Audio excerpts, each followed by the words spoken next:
Hello there, hello there, hello there, hello there. Welcome back. Welcome back. Welcome back to the Agostino Zinga show with your host, Agostino Zinga. Let me put the gain up a little bit. And this is episode number 1060. Episode number 1060 of the Agostino Zinga show, coming at you live and direct from an undisclosed location somewhere within the depths of London. How you doing, people? How you feeling? How you doing, people? How you feeling? Great, amazing, good to hear. Great, amazing, good to hear. How am I? All good, all things considered. I cannot complain. All good, all things considered. I cannot complain, but I will complain because that's the very nature of a podcast I stream. It's an avenue to complain, to rant, and it's not hearty, but definitely high entertainment. Very, very high. They brought it to us. They brought it to the best because we had our battle. Game was on a knife's edge, and if anything, don't do this often. Usually, international games. I feel like goal gets a run of play, right? And sometimes some goal we deserve to score. Well, the first two goals of run of play at Mexico, and so we held on to that lead until the very end. Even though we got a player sent off, and there were various, calls that didn't go our way, I felt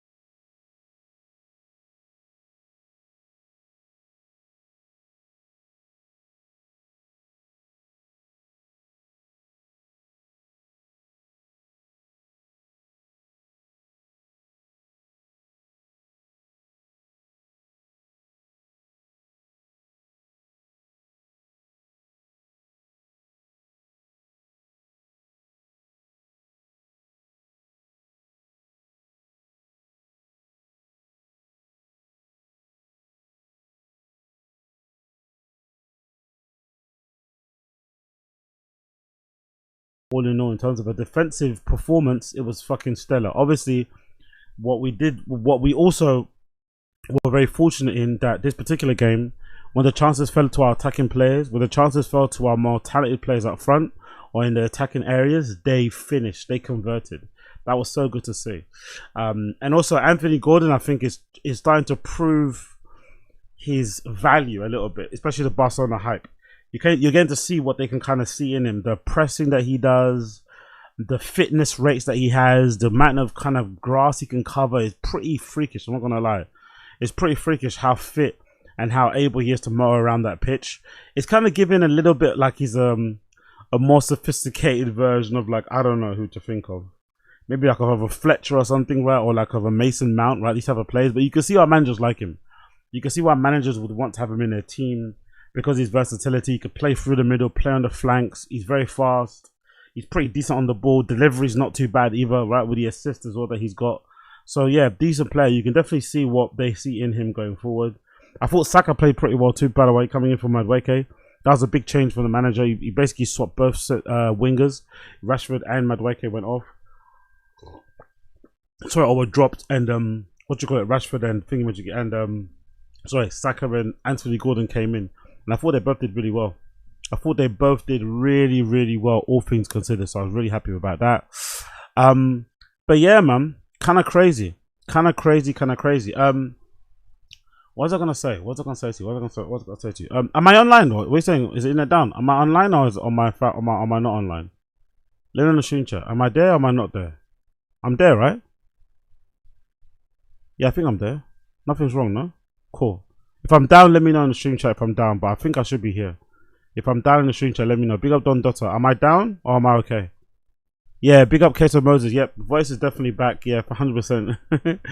Yeah, the STIs have gone. No more swallowing for me, man. No more swallowing for me. If the man them say swallow, I'm going to say nah. If the man them say swallow, I'm going to say nah. I'm going to spit. You know what I mean? No more swallowing for me. I can't do it. I don't have the gag. I don't have a good gag reflex, and I don't have a good what's that thing called? My immune system isn't the greatest. Maybe I got to take some prep.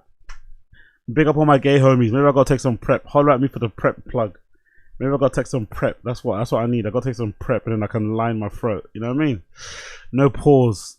Sorry if you're eating, by the way. No pause. Sorry if you're sorry if you're eating. No pause. Sorry if you're eating. So hopefully, yeah, there's nothing wrong with my voice, right? You're there, just lag on my. Okay, cool. Yeah, you're here. Just lag. Okay, cool. Lag on your end. Okay, cool. I thought it lag on my end. Apologies. Big up Don Dot. Hopefully your internet gets sorted out. Nice to know actually. For once, it's not just my internet. Yeah. Nice to know. I'm not gonna lie. Big up Don Dot, but it is quite nice to know that for once it's not my internet. What was I gonna tell you? Oh yeah, so I think I got to tell you too. I've been doing a couple. Well, I managed 2 shifts before I lost my phone. Unfortunately, yeah, that's another update by the way. I lost my fucking phone. I'm due to get a new one later on today. I think hopefully. I'm meant to be buying like an iPhone 8 or 6 or something like that. Cause yeah, so I lost when I went to the where'd I go to there? When I went to go see England and Mexico play. I don't usually go out. I usually stay in, do my thing, record. You know, I'm kind of a bit of a homebody in that respect. But this rare occasion, I thought, you know what? Let me go to a pub. So I went to the pub to go watch Mexico and England play. Obviously, you know, I made friends with the entire fucking pub. So we're all buying each other rounds. We're having fucking shots of we're having Jaeger bombs. You know what I mean? The only thing we weren't doing was having bumps. That was really interesting, by the way. It was a one time I've been to a pub where there was no packet around. So it was just straight. And I haven't been. I can't remember the last time. Which is kind of bad to say, but I can't remember the last time that I've been just on the booze. You know, I can't remember the last time that I've not been powered by anything else, just by the booze. And I forgot how much of a lightweight I am. I'm not very good. If I've got some powders in me, I can probably balance it. But if I'm just on the straight booze, I'm not a very good drinker. I kind of get crazy and I kind of get loopy very quickly. So very quickly, unfortunately for me anyway, unfortunately for me, I end up getting extremely drunk, which then led to me losing my phone. So I have no phone. Yeah, I have no phone. But before I lost my phone, I was able to do a couple of Uber Eats deliveries. And I have to be honest, man, like, I can't believe it took me so long to jump on this shit, man. I can't believe it took me so long to jump on this fucking delivery shit. I did it for 2 days, right? I think I did it for 2 days. I think I averaged like 15 deliveries on each day. I made like 89 quid, nearly £100, you know. And I was riding pretty slow. I was using a fucking line bike. I don't even have my own electric bike yet, right? I'm still renting bikes and shit. So when I get my own proper nice bike, it'll be way quicker. But I'm renting like little fucking line bikes and stuff. And I did 15 deliveries in that. I don't know how. I think it was like maybe from the afternoon to like 7 p.m. or something like that, right? On 2 days, 89 quid. 89 quid on each day. Pretty decent, you know. Pretty decent for like 12 to 7 p.m. Like 7 hours. And again, I wasn't really cycling that fast. The jobs were coming in little by little and shit. Like I can't believe I didn't jump on this sooner. It's so fucking handy. And I can do it whenever I want, basically, right? Whenever I have a couple of hours spare, I can jump. Like the other day I was thinking, actually, I might try and do a couple breakfast runs. So I wake up at 5 and do like a breakfast run for like, I think the breakfast run's like 5 to 10 or 5 to 11. So do like a 5 to 11 shift and just, you know, whoever's ordering breakfast in the morning, deliver that in the morning as well, because those ones are pretty kind of easy to do. The only problem will be if people order coffees and shit in it. Those are kind of hard to sometimes transport. But yeah, man, I can't believe I didn't jump on this delivery app shit earlier. Now, to give myself a little bit of credit and to be a little bit generous with myself, right? The delivery stuff, the only problem with it is that it took really long to get approved. Not too sure if people in the UK are similar to me, but if you're in the UK and you've been trying to get an Uber Eats delivery, or you've been trying to get approved to be an Uber Eats driver, whatever it's called, right? However the technical term is, don't be discouraged, because I swear to God, on my life, it took me a year to get this done. 1 year. I did a CBR, I had to do another one, then I had to wait for approval, then the area I was in before didn't have any free slots. It took ages to get approved, bro. It took so long. Many follow-up emails to Uber Eats delivery, customer service. Like, it took a while to get approved. And then I found out later why. Because after my first kind of delivery thing, I went to go, before I did my first delivery, I went to go pick up my fucking delivery bag that I ordered. I dropped off at a shop somewhere. And then when I go pick it up, the guy at the shop basically said to me, yeah, like, if you're not doing anything with your account on the day, please let me know, because I've got people. Yeah, he said, what did he say? Yeah. He said, please let me know, I've got people who can use your account and they'll pay you 70 quid to use your account. They get to keep the money, obviously, that they make from the delivery, but they'll use your account for the time you're not using it. I was like, what? Then I Googled it and I found out, oh shit, that's true. They're in high demand. So like, not every, because I guess they must have changed the law or something about deliveries and gig workers and shit. So to get to be approved to be a Uber Eats delivery driver isn't as easy as it once was during the pandemic. Like, I miss the period I should have done it was during the pandemic. I could have made so much money during the pandemic. Like, I could have killed it during the pandemic. I really missed the trick not doing Uber Eats delivery during the pandemic, man. I would have made so much money. I'm kicking myself. I know there's guys out there that have made a killing, that made an absolute killing doing Uber Eats delivery. Because I know one of my friends actually from school, he was doing what was he doing? One of my friends from school was doing, what was that? Was it Ocado? No, not Ocado. He was doing fucking whatever supermarket. I think was it a Morrison's? I don't know, but there was some sort of supermarket that does delivery, and this guy was doing like in his Cardo, innit? So he was able to get a lot of orders in, and he was absolutely killing it with the money. So yeah, I'm kind of pissed off with myself that I didn't jump on this sooner, man, because this is so handy for me, especially with how I need to be flexible with my working hours and shit, and obviously to kind of balance the stuff I'm doing with streaming and my DJing and all that, or other malarkey. This is the perfect thing for me. Work a couple of hours, come on here, do a couple of hours. I mean, it's so handy. So that's been pretty good, man. I was surprised. Like, I made 89 quid, and I was doing it mad slow as well. And like, you know, it was my first couple of days, kind of figuring it all out. Like shit. One thing I realized though, I need to be a little bit nicer to myself. I remember when I used to order sometimes, I used to feel guilty about ordering. Number one, because I'm a fatty, like fuck that, I shouldn't be ordering this. And number two, like I'm making someone like, do you know what I mean? Like get my fucking McDonald's, or just go get yourself, you fucking lazy cunt, right? The amount of people that order like 1 or 2 items, I'm like, rah, man. I was feeling bad for nothing. People regularly don't even order more than 5 items, like 1 or 2. Like a little main and a little side, like just ordering, like just standard, like rotted. That was pretty surprising to see. People are also not as patient as I am. I was getting ran down in the Texas, by the way. I was getting ran down on the Texas super hard. Like, hey, where the fuck are you? You know what I mean? So people are not as patient as I am. Me, I just wait. When a driver pulls up, he pulls up. I never really chase them up, to be honest. Unless it's like egregious amount of time, like over an hour. But I had people on my bumper if I was like 1 minute over. Do you know what I mean? So people are way less patient than I am. People order way less things than I do on a regular basis. That was very surprising. The distance was more surprising, though, by the way. This is more surprising.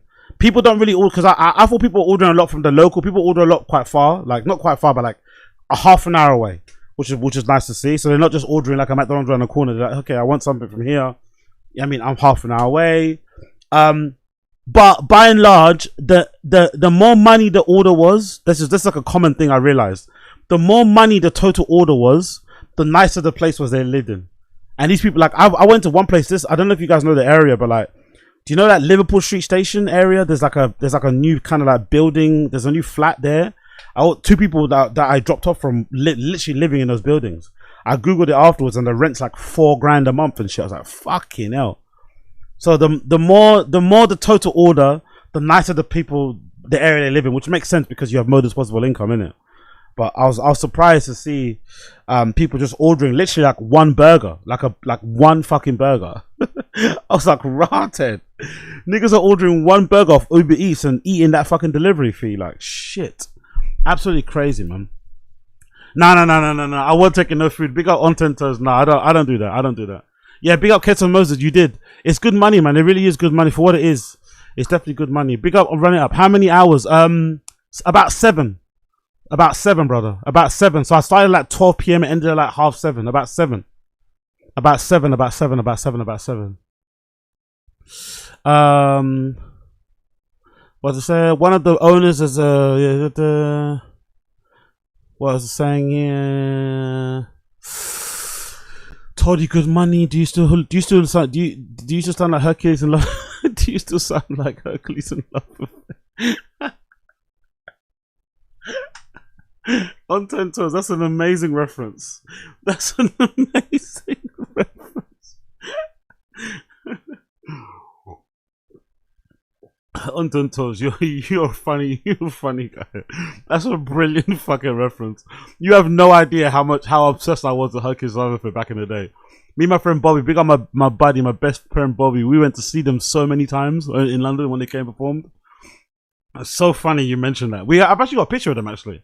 I think I've got a picture of them somewhere in my iCloud. I've got a picture with them. Actually, we took a picture of them even after the gig. We went to go see them a couple of times. I think is it in Camden? One time in the Village Underground. Yeah, big up Hercules and Love Affair, man. Big up Hercules and Love Affair. But yeah, all in all, just as a final message for anyone that cares about this sort of shit, just as a final message for anyone that cares about this sort of shit, I do implore you, if you are currently unemployed or you're looking for a little bit of a part-time gig to kind of, you know, tie you over and shit, hold you down, maybe for some extra holiday money or to pay for your fucking phone bill or whatever, if you can get on the delivery shit, jump on it. At the moment as well, Lime has an offer. Lime has a service where with Lime bikes you can rent them for, I think it's like £11 or £12. You can rent a Lime bike for a day and you can use it as a delivery thing, and you can basically just use it all day if you want to. When you go deliver, obviously you just press pause and you go and rock up and you deliver your shit, so you don't need to carry a lock with you even. So it's really handy. So if you want to jump on that, do that. I've also got an account. I tried the Lime, but I'm gonna try next a company called Port, P-O-R-T. There's a company called Port that also does like a rental of e-bikes, but their e-bikes are a little bit more like delivery ones. There's like a little tray at the back, you can put your bag on there and shit. So I'm gonna try Port as well, but I recommend you give it a go if you're looking for some side money to do, because honestly, like, again, that was my first couple of days yesterday and I made like 89 quid on 2 days from 12 to 7. That's like roughly 7 hours, and I wasn't really riding that fast, you know. I'm not really familiar with the area I'm in. Do you know what I mean? I got a little bit lost sometimes, and to make 89 quid for the day is pretty fucking good. So just imagine how much I'll make when I start getting familiar with the area. I start knowing shortcuts. I start doing the hustle, because I saw some guys, they do the hustle where they just wait outside of McDonald's. I saw some guys who just wait outside of McDonald's. They just wait outside of KFC. But, you know what I mean? They just wait there. Wait there, and just like whoever comes in, they just do that again and again and again and again and again. So I might do that also going forward. But yeah, man, decent little gig. I'm really happy with it, and I can't wait to get back on the bike. I can't lie. Honestly, I can't wait to get back on the bike again and do it once again. I can't wait to get back on the bike and do it once again. Moving on. Let's talk a little bit about Rory. Let's talk a little bit about Rory, man. Get well soon to Rory. Get well soon to Rory McFarrell from the new Rory Mal podcast. I'm not too sure if this explains why he's been away for a bit, because I don't know if you've been paying attention, but for the last couple of months, for the last couple of weeks, I feel, or episodes, Rory hasn't been on new Rory Mal. It's been this other guy called Zip, who's really funny, by the way. Big up Zip. Zip is really fucking funny. He's been on the podcast a couple of times, and as a co-host with Mo, and not Rory. And I think maybe this might be part of it, because as been reported, as you can see here, courtesy of Joe Budden podcast, it says prayers up to former JVP host Rory, who recently suffered a stroke, wishing him well, which is really crazy, by the way. Rory suffering a stroke is really crazy, because if I'm not mistaken, Rory might be like same age as me, I think, right? I think so. I think he might be same age as me, like early 30s. I think so. I don't think he's over 35. I don't think he's over 35. So to have a stroke at that age is fucking insane. But I assume a lot of this stuff is probably hereditary. I'm assuming, right? Stuff like that, unfortunately, is probably hereditary. Maybe it runs in his family or something, wherever else it may be, which is really sad, because if I'm not mistaken as well, he's a keen runner too, isn't it? He's really big on running as well. So I can only imagine how scary that must have been, suffering a stroke. But I've also heard people say that strokes are weird, because you don't know you're suffering one until after, maybe. Sometimes you feel like it's just like, I don't know, like a tightness in your chest, but you don't really know you're suffering from a stroke until you know, sometime after. But either way, he spoke about it a little bit on the new Rory Mal podcast, so let's hear him speak about it. This is Rory. So he's okay, by the way. Just to let you guys know, in case maybe I didn't make it known, he suffered from a stroke. But he's okay now. He's back on the pod and he's explaining what happened. So let's hear what he had to say about his stroke and what went down. Big up Rory.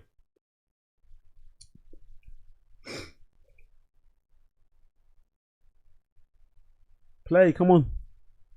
Play. Yeah. That being your victory song. Yeah, man. That's why. Because soccer fans are like, if you think the Oakland Raiders or the Eagles have like these crazy fan bases. Nothing compares to the tamest soccer fan. Yeah. So the fact that that's your fight song. That's why I was pissed. The Yeah, they Jay-Z should do the version. Jay-Z version. That's sick. That's why I was mad Mexico lost. This going off in the stadium last night. You're gonna be the one that saves me. This would have went off last night in Mexico City. It did. Oh, Whether they won or lost, it was playing. somewhere, right? All right, man. It's all good though. We drove past that stadium. That stadium looks really cool. Yeah. I would love to go to a show. I was gonna try to make it down there for a game, but you know. I wanted to go to the Kanye show that was there. Yeah. in Oh yeah, stadium. that was crazy. Yeah, that looked really dope. Yeah. But we are back, sponsored by Boost Mobile, unlimited talk, text, and data. Also, patreon.com/new Rory Mal. Merch is on sale. And speaking of being back, Rory, you are back. yes, My brother is back in the building. I am here. Yes, man. It was different without you. Your energy, nobody could start the clock right. I had to figure out how to start the clock. Everything was just Key cars didn't work. key cars didn't work. It was 100 degrees out. Like, you see what happens Ryan when couldn't you order his leave. McDonald's. Yeah, man. It's like everything was just running amok around here without you being here. But we are happy to have you back, my brother. Yeah. I was gone. I'm not sure what you guys said on the episodes because I didn't really have time to listen to all of them. But thank you guys for holding everything down while I was Yes, gone. sir. But I did have like friends that listen to the show text me very like condescending things like, "Hope your tummy aches okay." Yeah. And then I was like, "Ha, had a stroke." Yeah. And they were like, "All right, LOL." Yeah. No, I had a stroke. Yeah. It's not funny. No, it's hilarious. Because when I spoke to you the week you were out. They probably still think I'm joking right now. Yeah, no. Listen, when I text you, Isn't that such a man way to respond to something like that, no? It's such a serious issue, right? That's such a common man thing to do. I think I did the same thing, right? Like, I had a stroke. You know what I mean? Like, or using it to rub into your friends' faces because they were taking a piss out of you missing a couple of shows, making light of it. It's such a man response to trauma. Maybe because you're really going through it, you don't have to process the trauma because you've now come, you know, you're now facing your own mortality. So instead of actually dealing with it properly, you just make jokes, you know, make light of it. Scary shit though. Scary fucking shit. oh, when you text me, was it that Sunday? Yes. And you was like, "Yo, I'm gonna be out this week. I had a stroke." I was like, "All right, man. Like, what are you talking about? You had a stroke?" You're like, "No, Yeah, this is a seriously." setup for a terrible bit. Yeah, I'm or just some like, all right, terrible man. Rory Like, joke. are you at Hot 97 calling somebody, your closest friend, to see who would react to you having a heart attack or a stroke? Remember those radio games? Yeah, because remember, we just saw J Balvin call Jimmy Butler and asked him for $2 million, right? And Jimmy Butler was like, "All right, you send me the info, I'll send you the wire, no problem." So I thought this was one of those. I was like, okay, Rory's not gonna ask me for $2 million, but yo, I had a stroke just to see what my reaction would be. But no, you really did have a stroke. Yes, this is not a nipple piercing. How sad is that, by the way? How bleak is it? We live in a post prank world where when one of your best friends calls you and tells you that they had a stroke, you're half thinking, is this a sketch for L? You're half thinking, is he wearing meta glasses right now? Does he have a clip on mic as he's doing this? Ay. This is a heart monitor. Yes. They have to monitor your heart. Yes. Yeah. How There's a scared were button. you on a scale of 1 to 10? Well, what's funny is our Thursday episode that came out 2 Fridays ago, I guess at this point, I left a lot of information out about going to the Jay-Z Reasonable Doubt 30th anniversary friends and family thing. Left like a huge part of what happened during that entire thing. So let's go back. Having a stroke and still going to a Jay-Z concert is fucking insane, man. I'm not gonna lie, that's real Hovenger shit. Having a stroke and still going to the Jay-Z concert. Jay-Z's not that important. He's not that good, man. I like Drake, right? I like Drake. You know how much I like Drake. But if I had a stroke, God forbid, I'm not going to no fucking Drake show. That's probably the last thing you need. To 2 Wednesdays ago. Yeah. I go to therapy. I go to the gym. Had a very healthy, great day. I get in the car and I'm going to head to the Jay-Z Friends and Family pop. It's always like that, isn't it, by the way? You always think in your mind that you're going to get a stroke at the worst possible time, like, at like a really opportune time, in the middle of you defending your life or your family's honor or your wife being hassled by some fucking ragamuffins, and here you come trying to the day and you have a stroke because you punched the guy too hard, now he's dead. You know what I mean? But no, it actually happens off the back of you having one of the best days. Super productive, super like, you know, mindful. You went to therapy. You dropped off your little baby at fucking nursery. You picked up your, I don't know, your wife's fucking prescription. You know, you did you did great life admin shit. You brought some flowers on the way home, got yourself a nice fucking cold brew, and then boom. It never happens at the time that you think it's gonna happen. Always at the worst, always at the best time in your life, you know? Shit comes about and reminds you, hey, you're human. Up opening, whatever. You were going to join me as well. I get to the parking garage in Dumbo. I was about like an hour early. I was going to stop and get food at Dumbo House. You know, it was a nice day. I was going to look at the water, whatever, chill until the pop-up. Try to skip traffic. Get into the parking garage, park my car. I'm walking up the ramp. I feel a little bit of vertigo. If you guys have remembered over the past, I don't know, like 6 months, I've told you guys I've been having like weird vertigo. Yeah. I'm wearing glasses. Everyone's like, you're a douchebag. You're wearing sunglasses on the show. I'm like, I can't see lights anymore. Lights is really fucking with me. Wow. I take one step. I have a little bit of vertigo. I was like, oh, fuck, vertigo back. Take a right step. The whole fucking world starts violently spinning. No, like to the point I cannot see, violently spinning. Wow. I fall on an oil-induced New York City parking garage floor, and I lay there, hoping to God a car does not come because I'm on a fucking ramp. And you probably couldn't see. I'd probably be a speed bump. Yeah. I would have mistaken you for a speed bump if you were laying on the street. Thank God I wasn't wearing yellow. So I'm grabbing on for dear life on the side of a parking garage floor. It starts to calm down a little bit. I try to stand up. I'm like rocking back and forth. I finally get out of the garage, find a bench, and the whole world starts spinning again. I'm like, what the fuck is going on? Jesus Christ. Calms down. I somehow stumble into a Starbucks. At this point, I don't know who was playing during the day, but the Dumbo streets were completely full outside with whatever country team was playing at the time. Yeah, suffering a stroke during the World Cup in America probably is the worst time to suffer from a stroke, isn't it? Everybody's so locked into what they're doing and having a good time, whatever else they may be doing. You know what I mean? Like, no one's paying attention to you for, you know what I mean? It's like, it's probably the worst time ever to suffer from a stroke is during the World Cup. It looked like fucking New Orleans in Dumbo. Yeah. So I fall into a Starbucks and somehow get my shirt off because I'm sweating profusely and everything is spinning. Whatever team, some Eastern European shit. Again, I'm in the middle of a stroke, so I'm not paying too much attention. I just look like I've been at a World Cup party and I just had a little too much fun. I look like that guy. So I'm laying there, Starbucks, they give me ice, they put it on my head. There's a woman, shout out to Mary and her son. I know you guys do not listen to the show, but she just kept saying to me, what drugs have you taken? That's it. But that's the question you asked, right? I'm in the middle of a World Cup celebration. So yes, I look like I'm just some guy that probably did some coke that ended up being fentanyl, and I'm drunk as fuck. And I'm trying to form sentences like, I'm not on drugs. I'm not. Oh, I remember this one time actually talking about that. I remember this one time I was in Berlin, right? And, what happened? Oh, yeah. So I think I was in Berlin. You know, there's like, I don't usually do this, but you know, sometimes when you land, like this is the one time where I think I landed at like 7 or something, right? And by the time I got to like my Airbnb, it was like 9 or something, right? So I thought, you know what? Even though I haven't yet, so like I'm a fucking psycho, right? Listen to this. I'm an absolute psycho. I'm an absolute psycho. So this one time I went to Berlin, right? This one time I went to Berlin, and usually when I go, I usually do like a Friday to Monday thing, right? I do a Friday to Monday.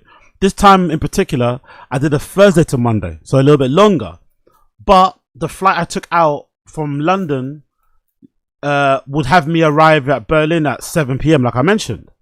But because I'm a fucking psycho, for whatever reason, maybe it's nerves, maybe it's excitement, maybe it's just crackhead tendencies, I don't usually sleep too well the night before. So I'm usually always up. Maybe because I'm kind of scared of ever missing. I've never ever missed a flight really, to be honest. But maybe, I don't know what it is, but I don't really sleep well. So I just stayed up. I just stayed up the whole day, right? So I stayed up the whole Wednesday night, right? Some Thursday come round, and I was still up. So I was still up. So by the time I landed in fucking Berlin, I hadn't slept for like 2 days. I was just up. And then I think on the Friday, I went to go see a friend of mine who lives there, right? I forgot, I fucking forgot her name even. But anyway, I went to go see my friend who lives there. She used to work in the Alibi back in the day. If you know, you know. And she was finishing her shift in the bar. And I was like, cool, I'll meet you later. And I was like, I'll meet you later. Let me go get a coffee or like a falafel or something. I think it was a falafel. We went to this place to go get a falafel. But I didn't notice I hadn't eaten for like 2 days. I didn't notice, right? So we go to have this falafel or this coffee, and I have it. And you know when you eat on an empty stomach, and you've been up for like 2 days, I started to like convulse. I was having such a like, I don't know how to explain it. It was like an outer body. It was like I don't know I don't know what it was, but I was sweating. I was puking, but nothing was coming out. I was just like, you know what I mean? I was on the madness. And then obviously the entire time that was happening, everyone just thought I was on drugs, but I wasn't. It was just because I was up and I hadn't eaten. So I was up and I hadn't eaten. And this lady that was helping me kept asking me, how much have you taken? What have you taken? How much have you taken? I was like, I haven't taken anything. I literally showed her the baggie in my pocket that I was like untouched. I haven't taken a jack shit. I've just been up for like 48 hours. And then I decided not to eat. And I didn't. And then I didn't eat. I think the first thing I had was maybe alcohol. When I went to go meet my friend at her bar, maybe I think. I might have had a pint or something. And then when I tried to eat the falafel, my whole body and belly went crazy. I started sweating. I was nearly fainting. I was all over the place. They nearly called me an ambulance. But then as I was about to call me an ambulance, I finally came to. And I was fine again. But it was a real funny occasion because everyone kept asking me what drugs I've been on. And I hadn't been on anything. It was actually one of the only times during that weekend when I hadn't taken jack shit. I just been up for like 48 hours. But you can imagine to somebody that doesn't know that and just sees you, they just see this big black man just sweating and like, you know, convulsing and looking all weird. So yeah, I've had one of those occasions before. Big up. Let's go back to Rory Mal. She's like, did you drink? I was like, I have not drank. So I'm trying to drink water. I throw up twice in the Starbucks. Just throw up. Clearly, these employees are used to it. Didn't even bat an eye. Yeah, that's a just gave me more regular ice. day. Yeah, it's a regular day for them. So Mary and her son stayed with me for a little bit. And at this point, is Mary and her son? Is this Jesus? Was this Mary? Look at the metaphors that Jesus came. For all I know, Mary was not there. Mary and her son. For all I know, I wasn't in Dumbo. I think this was. You might have died. That might have been. Heaven is Dumbo. Heaven is definitely Dumbo. You keep saying Mary and her son. I'm like, who's Mary and a down under the manger of Bethlehem? Come on, that's the what manger Dumbo of the Brooklyn Bridge. Yeah, come on, man. Yeah, I get it. Yeah, the manger of Dumbo House. Yeah, I get it. So I'm again sitting on the floor, Starbucks. I've already thrown up twice. Give me water. At this point, things have stopped spinning. And my mind is relatively clear, but I can't get my body to function at the same time. Mm-hmm. Like at this point, I'm speaking and I'm like, no, I'm fine. I've had no drugs, no alcohol, but I can't like get my fucking legs and arms to move. Yeah. So Mary at this point is like, okay. She had been there for like an hour. Like, shout out to her. I wish she did listen to the show so she knows that I wasn't just some fentanyl-induced kid that loves soccer. Yeah. No, I was having a stroke. Yeah. Because she thought I was lying. I was like, I have not taken any drugs. She's like, okay. Yeah. No. I know. Sure. I'm sure. Tell me anything. Yeah, I get it. So she ends up leaving. Mm-hmm. I somehow get my legs to work a little bit. Like I'm starting to come back. It was weird, but cool. So I walk out of the Starbucks bathroom. There's like one of those luxury buildings across the street. I'm like, let me see if I can just walk. I made it probably halfway through the crosswalk. Everything starts spinning again. Damn. End up laying on a bench outside of a luxury building. Throw up 2 more times. And mind you, like red vomit. I didn't have anything red that day. Jesus fucking Christ. Security guard comes out again, thinking that I'm some drug-infused guy. He said, How about a ginger ale?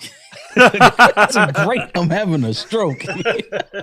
He offers you a cold ginger ale. That's a great. I took 2 sips of that shit and projectile vomited everywhere. Oh my God. Damn. So I'm laying on this bench, and again, now my mind is completely clear, like functioning like it is right now, but I still could not get my legs and arms to work. Yeah. So I lay there for, I don't know, maybe another 30 minutes. And I'm like, all right, I have to get like back to my car. Nah, fuck that. You know what? I'll leave my car. I'll Uber home. Call an Uber. Shit, 2 minutes. My legs and arms go back to not functioning. So I'm trying to like hold my phone to tell the Uber driver that I'm not going to make it to the Uber. That cancels. I wait another 30 minutes. I feel like I'm back to normal. I'm walking a little bit, but I have vertigo. I'm like, all right, let me just walk around, get my bearings, and I'll get back in my car and I'll go the fuck home. I didn't realize I walked towards the Jay-Z 30th anniversary thing. Oh, okay. I didn't realize in my walk, Jay-Z's not even on my mind at this point. I'm just trying to figure out if I'm alive. I see Vaughn, Taz's brother. He goes, yo, where's Mal at? And I immediately went, holy shit, I'm here for the Jay-Z 30th anniversary. I forgot why I was in Dumbo. Yeah. I was like, oh, I have to ask Vaughn what I said. Yeah. I have no idea what I said. So, you text me at that time. So he's like kind of in line. And then someone from the front goes, you're Mal, right? No, I'm Rory. She's like, oh, okay. You don't need to stand in line. Just come in. I was like, fuck. So she walks me into the thing. And the first person I see is Marissa Mendez. I was so happy to see Marissa Mendez. Yeah. Not mid-stroke, though. Madi, I have to call you. I have no idea what our conversation was. The only thing I remember is Madi going, you don't seem very interested in this conversation. Yeah. Jesus I'm having a stroke. I'm having a stroke. It's not funny, but it's funny. I'm not laughing at you. I'm just laughing at the situation. So Madi walks this way and I'm like, okay, cool. The lights were lower, so I started to feel a little bit better. Rosenberg comes up to me and is talking about each piece that he's going to buy. What sizes are this? Bro, I'm staring into abyss and Rosenberg is like, yo, you want to get the yellow one? I was like, yeah, give me a XL. Yeah. I have no idea what Rosenberg said to me after that. Ebro was there. We could have had a full-blown conversation. I have no idea what anyone said. What I remember, past them after that conversation. I may have, like, mid-conversation walked away from them and didn't realize it. I see Guru, and I just give him a pound and keep walking. And Guru goes, since when the fuck do we do that? And gives me a hug, and I'm like, oh, what's up, man? Yeah, everybody's like, yeah, Rory was definitely, he was high. He was on something for sure. I immediately get the fuck out of there after that. Run into Joey Badass. Have no idea what I said to Joey Badass on the way out. And I try to walk up the hill back to the parking garage. Fall like twice. Get to my car. I'm like, I can do it. I made it just to our office and parked outside of our office and slept here for like 4 hours. Wow. Woke up, went home. Next day, I felt okay. I felt weak, a little bit of vertigo. Then we recorded 2 fucking episodes here. Jesus Christ. Felt okay. I was like, I'm gonna get checked out tomorrow. Thursdays, and I'm not advocating for this. This was dumb of me. I should have went to the hospital right away. Yeah. This is just man shit. Like Thursday, can't miss 2 episodes. By the way, why do we all do that, by the way? Is that just a male pride? I did the same thing too in my throat. Right? When I was fucking swallowing all those loads and I ended up getting a fucking STI in my throat, I did exactly the same thing. I waited like 6 days until I literally couldn't swallow. Until it got to a point where I was spitting into bottles. I couldn't swallow. I was spitting into fucking water bottles, right? In my bedroom. Spitting into water bottles. Because I couldn't swallow because one side of my fucking throat, one side of my esophagus was fucking swollen, right? And I thought, you know what? I go hospital. Maybe now I go hospital. Maybe now I go hospital. Why do us men do that? Why couldn't I just go after the first day when I started to feel the pain? When I started to feel like it was kind of swelling up and shit. Why do we wait so long? Why do we want to tough it out? There was a period in my life, right? Big up my little brothers as well. We used to do this, right? Big up me and my little brothers. Fucking psychos. There was a period in my life, right, where me and my little brothers would, if we had a cold, we know what we would do? We'd go out for a run to sweat it out. If me and my brothers felt like we had a cold, we'd go on like a 5 mile whatever plus run to sweat it out. And then guess what? Guess what happened the next day? You'd come back, you'd be like sneezing, coughing, spit. Like, why? You'd go and sweat out, and usually when you sweat it out, the day you'd go, it'd be raining or something. Why are men like that? Why are men like this? Why are we all like this? So I'm like, cool, I'll just go Friday. Friday, I'm like, I have to stop at Target before I get Amora. Then I'll go get checked out. I get into Target, hit the Target lights. The only way I could describe it was I could only see kaleidoscopes. It's the only thing I could see, like rainbow kaleidoscopes. I fall out in Target. The old woman that they paid $2 an hour in the front to check your receipt was like, are you okay? And it's the brand new one in Jersey City. It's still a little Fenty over there. Not to make, like it's a little fentanyl over there. Yeah. So once again, I think people think I'm just some drug addict. Yeah. Lay there till it passes, drive myself to the hospital. That is a crazy thing to consider though, isn't it, right?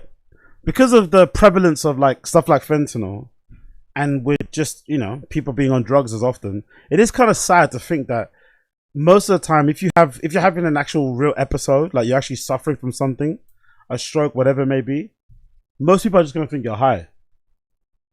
Most people aren't even going to give you the time of day to consider that you might actually be having a real health scare. They're just going to think they're just going to think you took too much. They're going to think you R/took too much. If you know, you know. Explaining what happened, and they're like, well, we don't think you had a stroke, but we'll figure out what it is. What drugs are you on? I said, I'm not on any fucking drugs. Yeah, they're just gonna always go back to that. So they give me a CAT scan right away.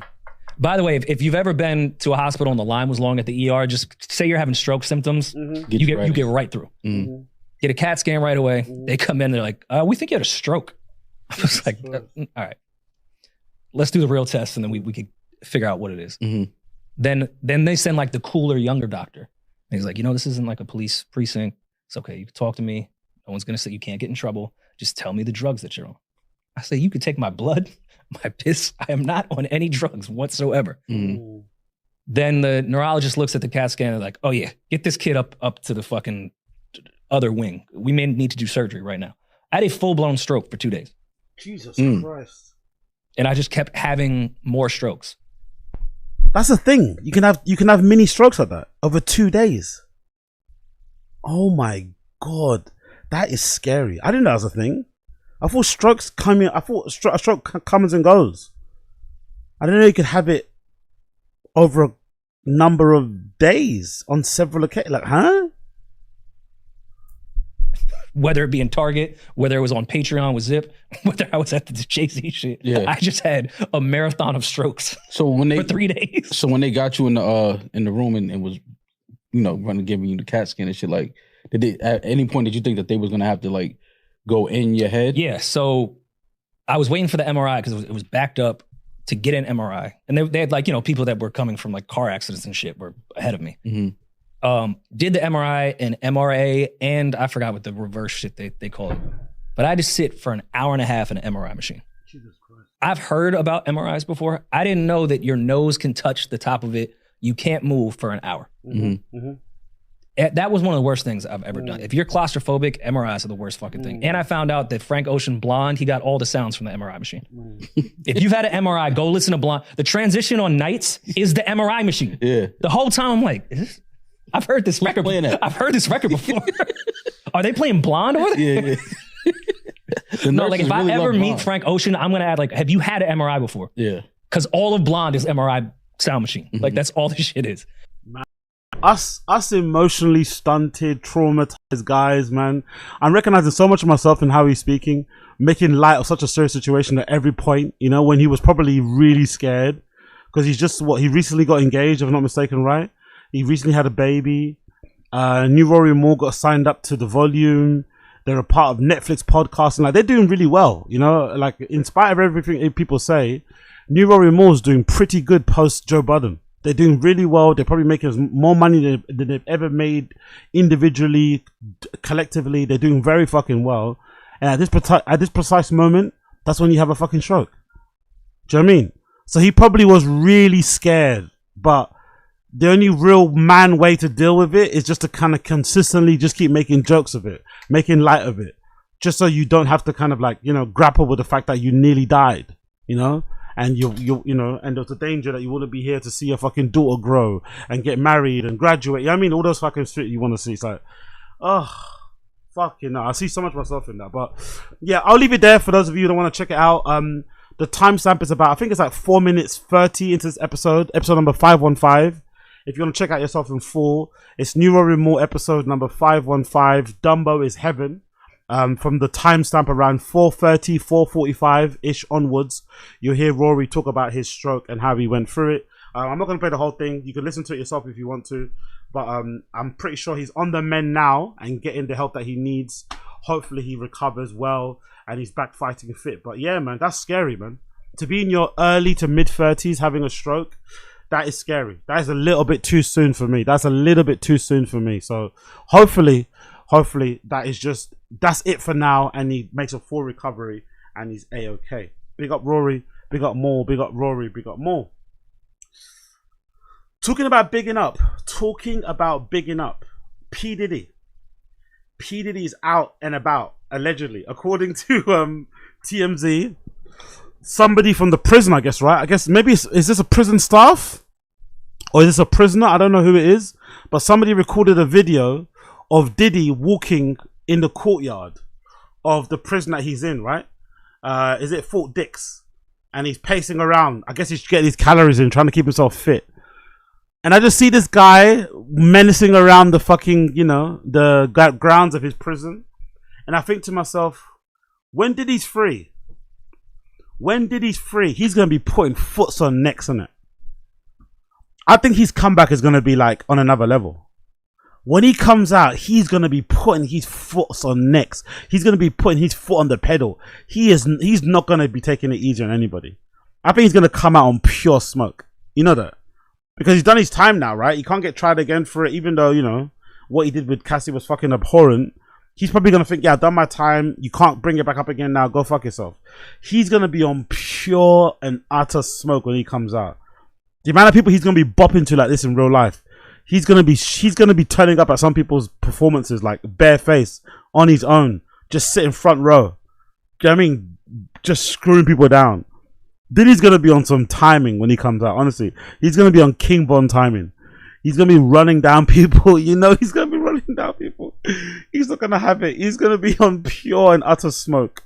I have a feeling he's going to be on pure and utter smoke.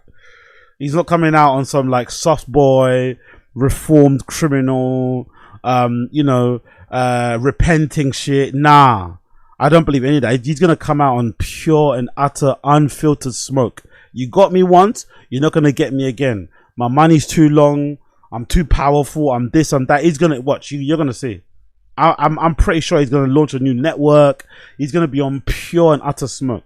Pure aggression. More projects, more albums. Do you know what I mean? He's going to be unapologetic about his freak-offs as well. We're going to wear on his chest with his parties and shit.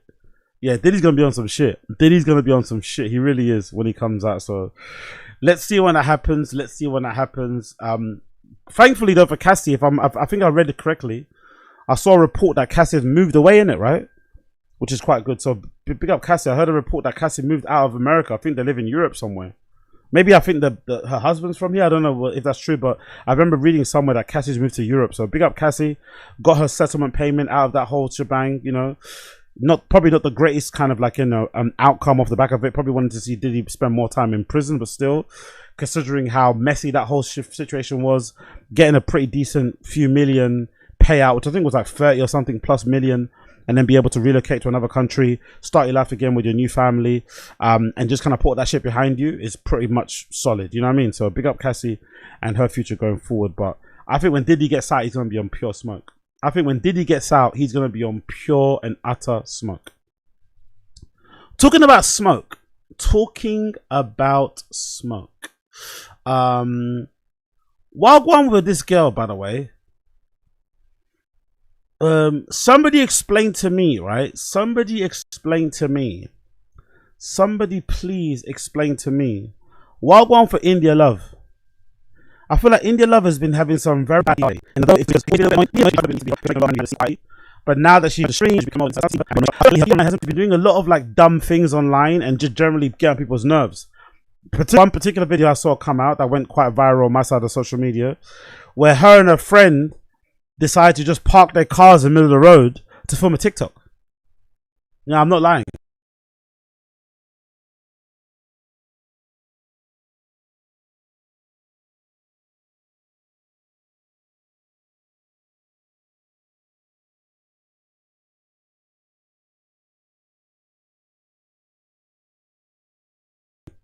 They were, I guess, somewhere in LA, right, where all the palm trees are along the road and shit. They just parked their cars in the middle of the road so they could film a TikTok, and people were like beeping their horn and honking, and India Love and her friend were just cussing with people out as if they were in the wrong. As if they're in the right, sorry. Like, hold on. You're the one standing in the middle of the road, blocking the street, blocking the traffic. Why are you like, you know what I mean? I don't understand. Like, what the fuck is going on here? Like, is India Love always been like this? Or is this like a new personality that she's trying to kind of like adopt because she knows, you know, being a little bit of a troll, rage baiting people, and just generally being like, I think on the internet, unfortunately, on social media, especially as a woman, like sometimes being like insufferable, being a little bit annoying can sometimes pay really well, you know, because there's nothing people hate more on the internet than annoying women. So if you can just lean into being annoying, you know, being a little bit, you know, just a little bit whiny or whatever, you know, like that whole Pokemon type of an archetype, that kind of extra Emily archetype, it can kind of work well for you. But yeah, India Love is on some madness. She needs to chill. This is India Love crashes out on people trying to get to this destination while she and Brooklyn Frost block the entire road to film a TikTok. I love this main character syndrome, man. I want to be like this, actually. I want to have this level of main character syndrome where I block an entire road to film a TikTok, then I get annoyed at the people that are beeping at me.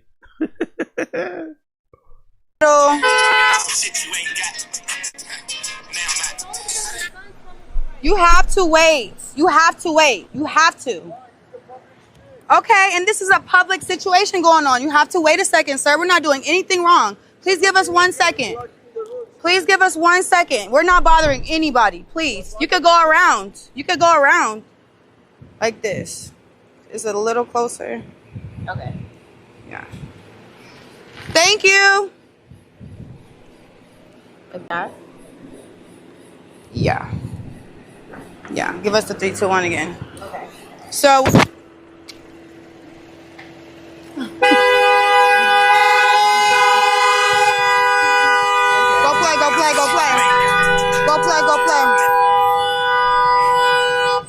play. Go play. Good thing we got it. No.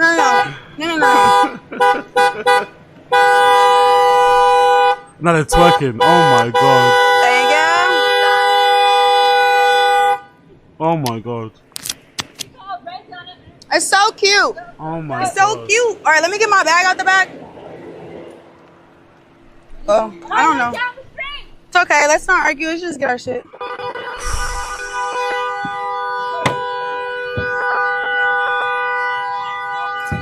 What y'all about to do? They're literally blocking an entire road. They're literally blocking an entire road to film their TikToks, and they're getting mad at the people honking at them. Oh my god, man. Oh my god. Oh, yeah, you yeah. I'm from LA. Alright, that's a very nice wrap on the Urus. I quite like that. When I eventually get my Urus, I might wrap it that way as well. That's a very nice color. Although when I get my, I feel I'll get it sprayed. I don't like wraps actually. I want to get it sprayed. But that's a very nice color. That like sky blue with the silver rims actually works quite nice. Maybe it'll be nicer with like white rims. Make it look like a JDM, you know? Sky blue with like white rims would be pretty nice on that. That looks really nice though. Oh no, just text me. Call me. Have fun.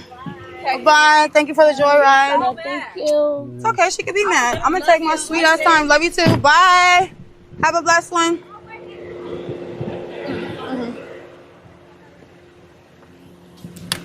I'm gonna take my sweet ass time, being super obnoxious, walking super slow, saying bye to every single person before she gets in the car, just being an absolute brat. Like, come on, India Love's too old for this as well. She's way too old. She's not in her early 20s. She's like late 20s. Like, India Love is way too old to be acting like this, man. This is some brat behavior. Thank you. Oh, Still hasn't driven off yet. Still not driven off yet. Still not driven off yet. that was fun. Dropping out some shit you ain't got. And that's the video. All of that for this. All of that for this. I'll take off all of that just for this. It's not even a good TikTok. Just her and her friend, what? Like twerking on their cars, respectively, on their respective cars. Making little dances. That's the video that they had to, that's the video that they had to like stop the traffic of that entire road for, to film these shitty videos. They're not even that good. They're not even that good. They don't even look like they're dressed in like cool outfits. They're just like regular, isn't it? It's just like this is the fucking, this is what you did. This is what you did it all for. This. All of that heartache, all of that bother, all that stress, all of that time wasting you cause people for this video. God damn. Living in LA surrounded by TikTokers and influencers must be so exhausting, man. You know, living in LA as a regular person, but then having to fucking navigate around influencers and TikTokers who think the world revolves around them. Ooh wee, that must be fucking annoying. But yeah, I don't know. I wonder if, like I said, I wonder if India Love has always been like this, but we never knew because we didn't get much of a personality. That's one of the negative things about being a content creator, let's say, like, or a fucking live streamer. You have to put more of yourself out there. And unfortunately, if you put more of yourself out there and you've got an annoying personality, guess what? People are going to find out you're annoying. But if you're an influencer, I think being an influencer is kind of easier to hide your fucking personality. You can hide it because you're only posting on a grid, right? You're posting one square at a time. You can kind of, you can kind of curate your personality in a certain way. You can kind of finesse it in a certain way. But you can kind of, for lack of a better word, you can kind of like art direct it, right? In a certain way. But when you're on stream, it's pretty hard to hide your annoying tendencies. It's very, very hard, near on impossible to hide your annoying tendencies and personalities on stream. Because if she wasn't on stream, we wouldn't have seen it. We would have seen this video, right? If we went on stream, we wouldn't have seen this prep. We would have just seen the video. We'd thought, okay, cool video, double tap. But because she's on stream, we saw how the whole video played out. We're like, oh shit, this girl's kind of annoying, isn't it? Good looking girl, clearly. Everyone knows this. But personality kind of stinks. Personality kind of fucking stinks, man. I'm not going to lie. And yeah, everyone was right to honk at her, to be honest. She's lucky someone didn't care. Look at the thing. We're not bothering anybody. They said her brains in her bum. Oh yeah. India Love gets booed off stage after claiming Diddy and Raquel breakout streamer year of phase adapt. Breakout streamer of the year went to adapt. And congratulations. Erica, shut up.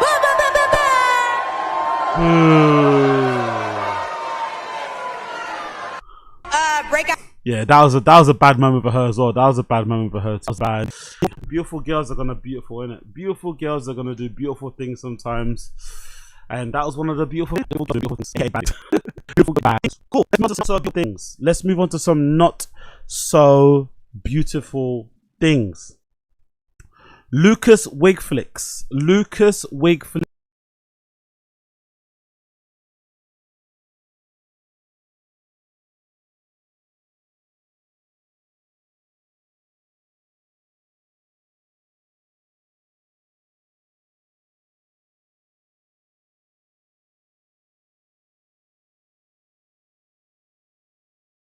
Cancels up-and-coming shows following allegations by ex-wife and business partner. Man's ex-wife came out and absolutely emptied the clip. Ex-wife came out and emptied the clip, exposed him for being a bit of a weirdo, bit of a creepio.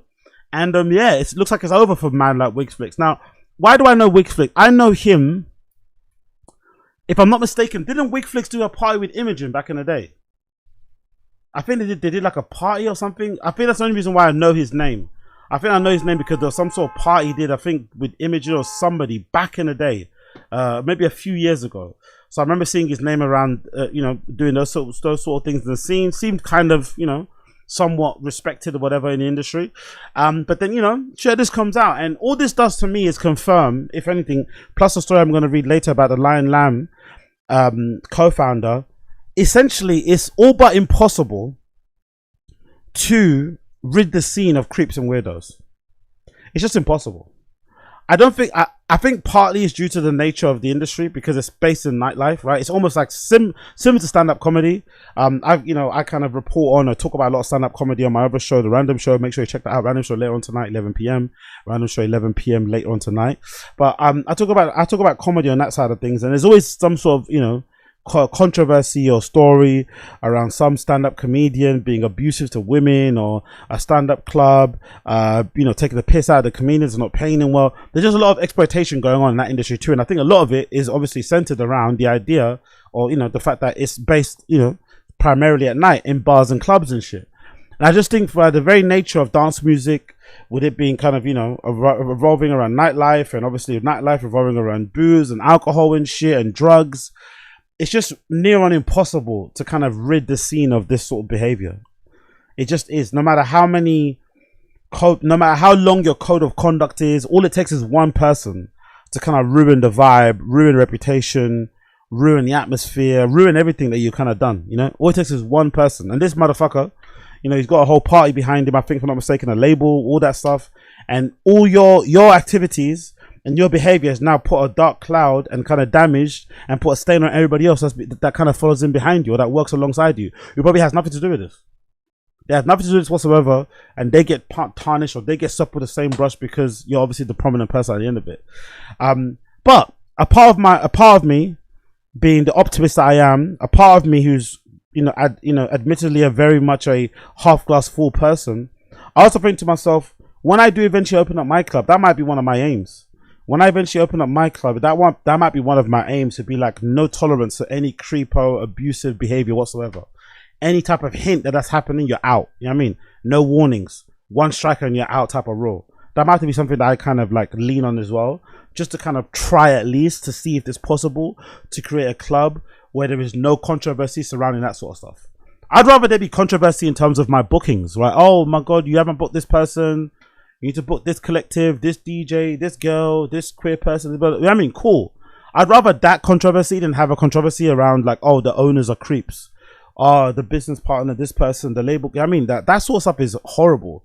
Because one of the things that I used to love when I first got into the scene, like I said before, like, when I first got into the scene, it was a bit of a, you know, for lack of a better term, it was a bit of a safe space for me. It kind of saved my life there, dare I say. I was kind of at home. I was studying to go. I was at uni. I was at Central St. Martin's. I made the big mistake of applying to go Central St. Martin's in the first place. I got in. I literally only applied to kind of like to spite my fucking art teacher at fucking sixth form, because she was a bit of a bitch and she kind of favored a few other people in my class and didn't really give me, you know, any type of whatever. So I kind of, to spite her, because she was like sucking off this other girl who got into St. Martin's, I thought, fuck it, I'll apply too. What's the big deal about this fucking place? And then I get in straight away without having to do a fucking foundation course, which was a big deal at that time.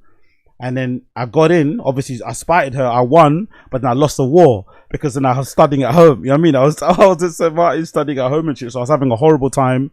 Me and my parents are kind of going through one of our worst times in terms of butting heads, because I was growing up as well.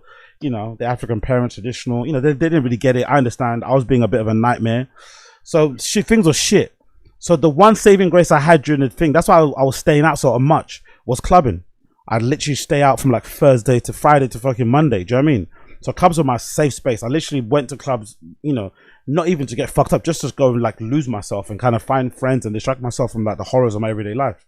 So I love the fact that, in my head at least anyway, when I would go to clubs, it'd be like my way of like creating my own little utopia, you know? Like, okay, cool, this is what life would be like for me if things were like, you know, if I had all control over it, if I could do you know what I mean? If I could be in this perfect or whatever. So when you then find out that, you know, behind the scenes there's all this shit going on, it's kind of sad, because I'm sure I'm not the only one that also felt like, you know, this was kind of like your little utopia, especially if you're like in subcultures or subgroups of people, you're in the queer scene, you're in this, you're in that. The clubs become more than just a party. They become a place where you can kind of find community, where you can find friendship, relationships, whatever, right? Business partners, whatever. Just, you know, it's just kind of a place where you come to hang out, chill. So when you find out all this stuff is happening behind the scenes, it's like, oh, it kind of bums you out, you know? It kind of does bum you out. Especially when it's people that are like established people who've been in the scene for a long time. You think about all the years of shit that they've gotten away with. The people that turn the blind eye because of their position, all this malarkey. It bums you out because it kind of goes to show that although a lot of us, especially in the scene, because sometimes get on our high horses and kind of look down on some of the normies and look down on the deep house people and the fucking chads and the shufflers and the hardcore people and stuff. Really and truly, this abuse stuff is prevalent throughout the entire scene.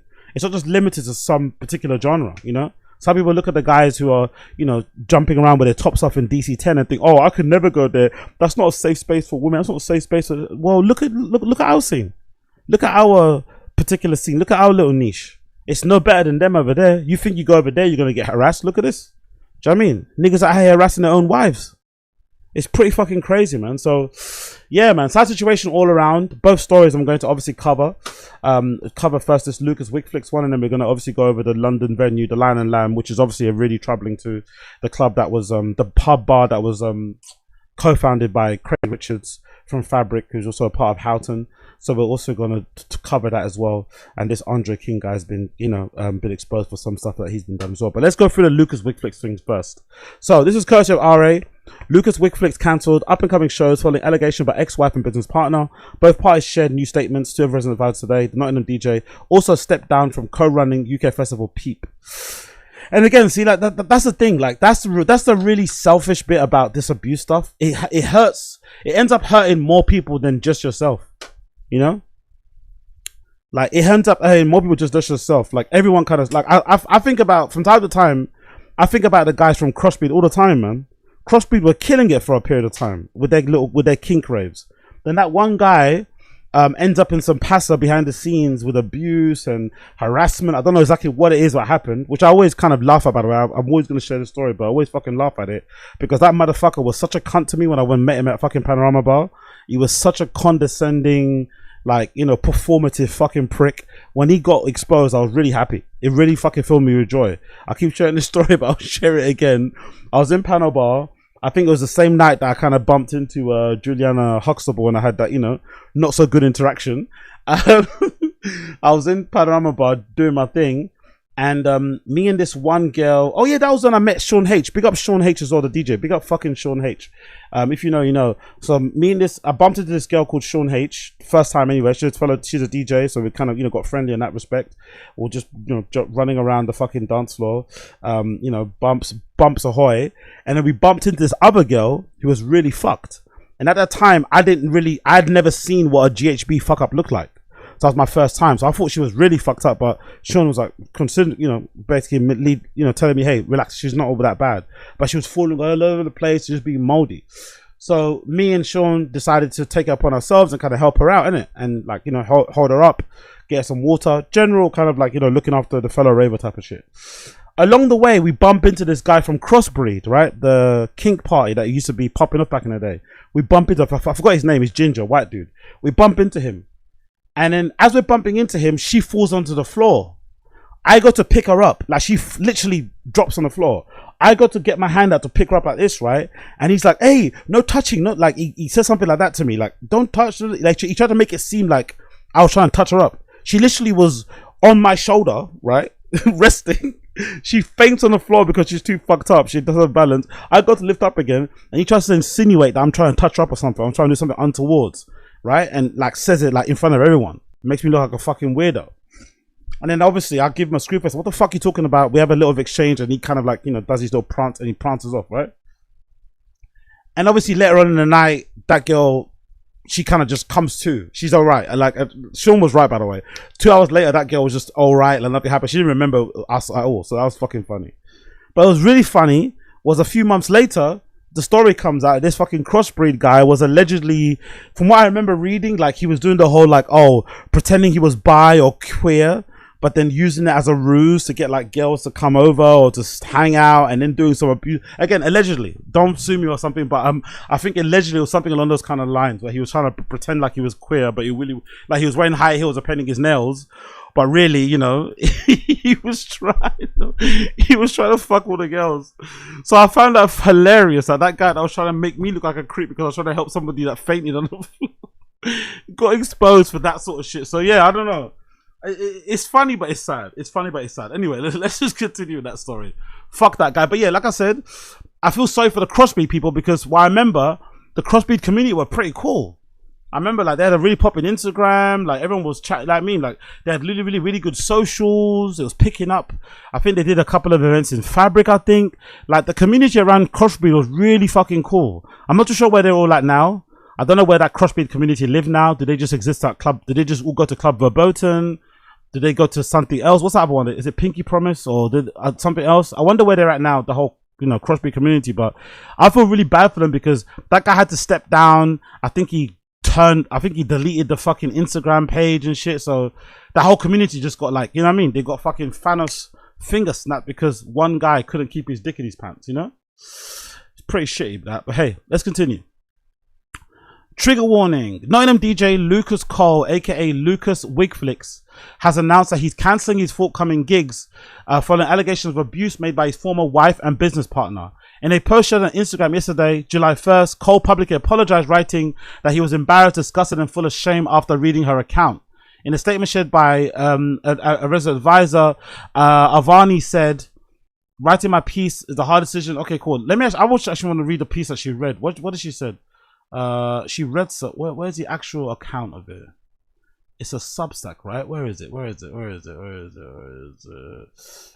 There we go. Allegations. There we go. Right. So I want to read these allegations before we continue, because your ex-wife coming out saying this to you is fucking crazy, right? Let's continue. After the Afters. That's a fucking poetic and really dark title, isn't it? After the Afters is a poetic but really dark fucking title. I can only imagine the amount of abuse and the amount of shit that goes down at Afters, especially nowadays in this scene. That one time I was doing my little run after work and shit, and I ran past that one house where everyone was coming out clearly from an Afters on a Sunday at like, I don't know, was it like 4 p.m. or some shit? I was like, gee, and there was like 17 people coming out of that one house. I was like, Jesus Christ. Hopefully everyone's keeping safe. But anyway, let's continue. I've written this story a million times, in a million different ways, and never quite sure how best to capture something that words fail to rationalize on most days. My writing started as a prescribed tool, aimed to support me and my healing. But the more I wrote, I began to understand what happened to me, the more I felt like it was something I would one day maybe want to share. One of the biggest things I've had to confront repeatedly is why sharing this is important at all. While some may disagree with me doing this, I keep going back to the same thing. Part of my experience was that I was prevented from ever revealing the full truth about what's happening in my life, and that caused me huge amounts of damage. Ooh. This is gonna get dark quickly. Not being able to share my reality and to ever have it acknowledged has made me smaller. It's made me feel the need to hide away from my own life. Having to pretend that it never happened, that I wasn't suffering at extreme levels of years, has impacted me greatly and left my true self isolated from almost everyone I hold dear. Giving myself permission to be honest in the most concrete ways is the biggest step towards fully being able to heal and finally let it go. Breaking the void. In 2014, I met someone that I thought was my best friend. Oh, you don't want to hear that, innit? That's something you don't want to hear from an ex, innit? I thought was my best friend. Is brutal. That is brutal. We fell in love in the most whirlwind way, and I generally believe that I found a love and a connection beyond anything I'd ever dreamed of. Fast forward 12 years, and I'm 2 years deep into a medical diagnosis of CPTSD, complex post-traumatic stress disorder. That's how you know you're a piece of shit. You know you're a piece of shit if your ex-wife breaks up with you and says she thought you were my best friend and you left her with post-traumatic stress disorder. Complex post-traumatic stress disorder. That was power and the potential to eat me alive every day in a totally new and unexpected ways.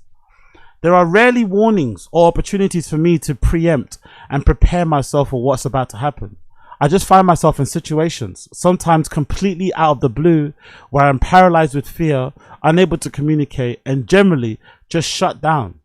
It has stopped me from being able to function as a normal person for years. My diagnosis meant that I finally had an explanation for why I was waking up at 2 a.m., 2:30 in the morning most nights in hot and cold sweats, unable to breathe, nightmares, terrors, and sleep paralysis constantly. Regular panic attacks with no obvious trigger or ability to control what was happening to me. Fucking hell. Whole body fatigue and brain fog that could last for weeks and months at a time. Yo, what the fuck did this guy do to this woman? What the fuck did this guy do to this poor woman? Head-to-head tension that was so intense that the softest of the massages felt like I was being physically assaulted. My phone making a sound or receiving messages had potential to trigger instant panic or confusion like something out of a film. My stomach would be in knots all day long, constantly. Catching my own reflection in the mirror could cause me totally to shut down or withdraw, and at times still prevent me from leaving the house for days at a time. My diagnosis helped me to understand that waking up every morning sobbing uncontrollably wasn't because I was depressed or unhappy. In my present life, it was a sign that my body wasn't able to fully comprehend the fact that what had happened to me before wasn't my physical reality anymore. As soon as my life became half safe and happy, I began to unravel in the most unexplainable way. Oh, that's gotta be awful, isn't it?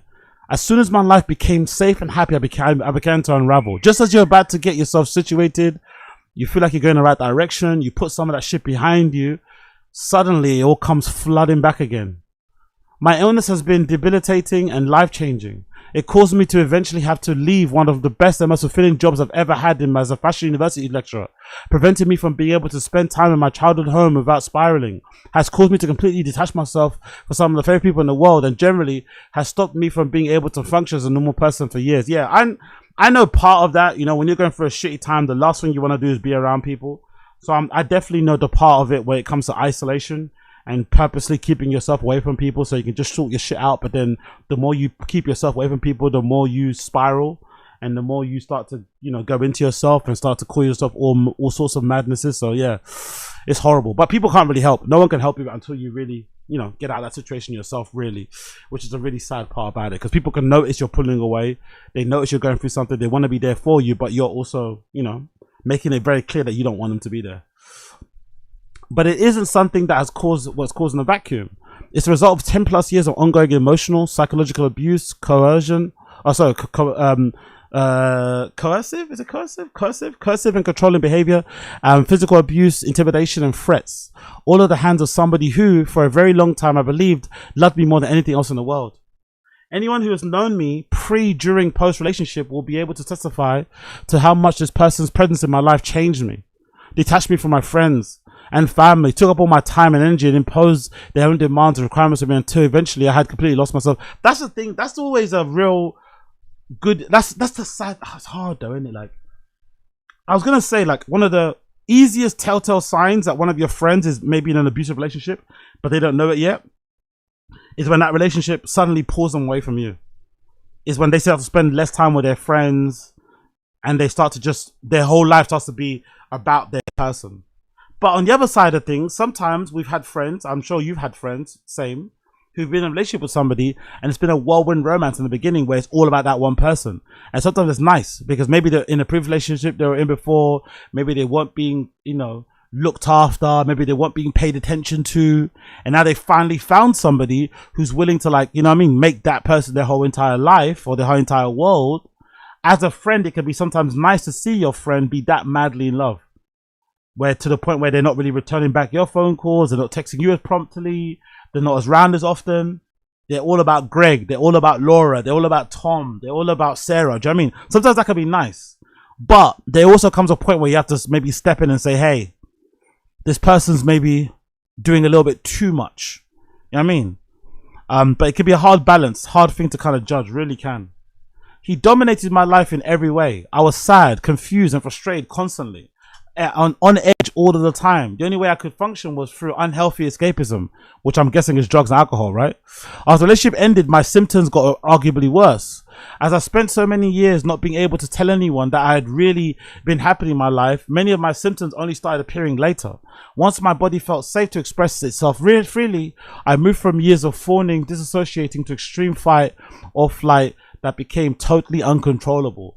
The secrecy that everything was cloaked in made me healing even more complicated. Because the story I had edited for years meant it took too much longer for me to identify what had been happening and admit it to myself the depth of the abuse.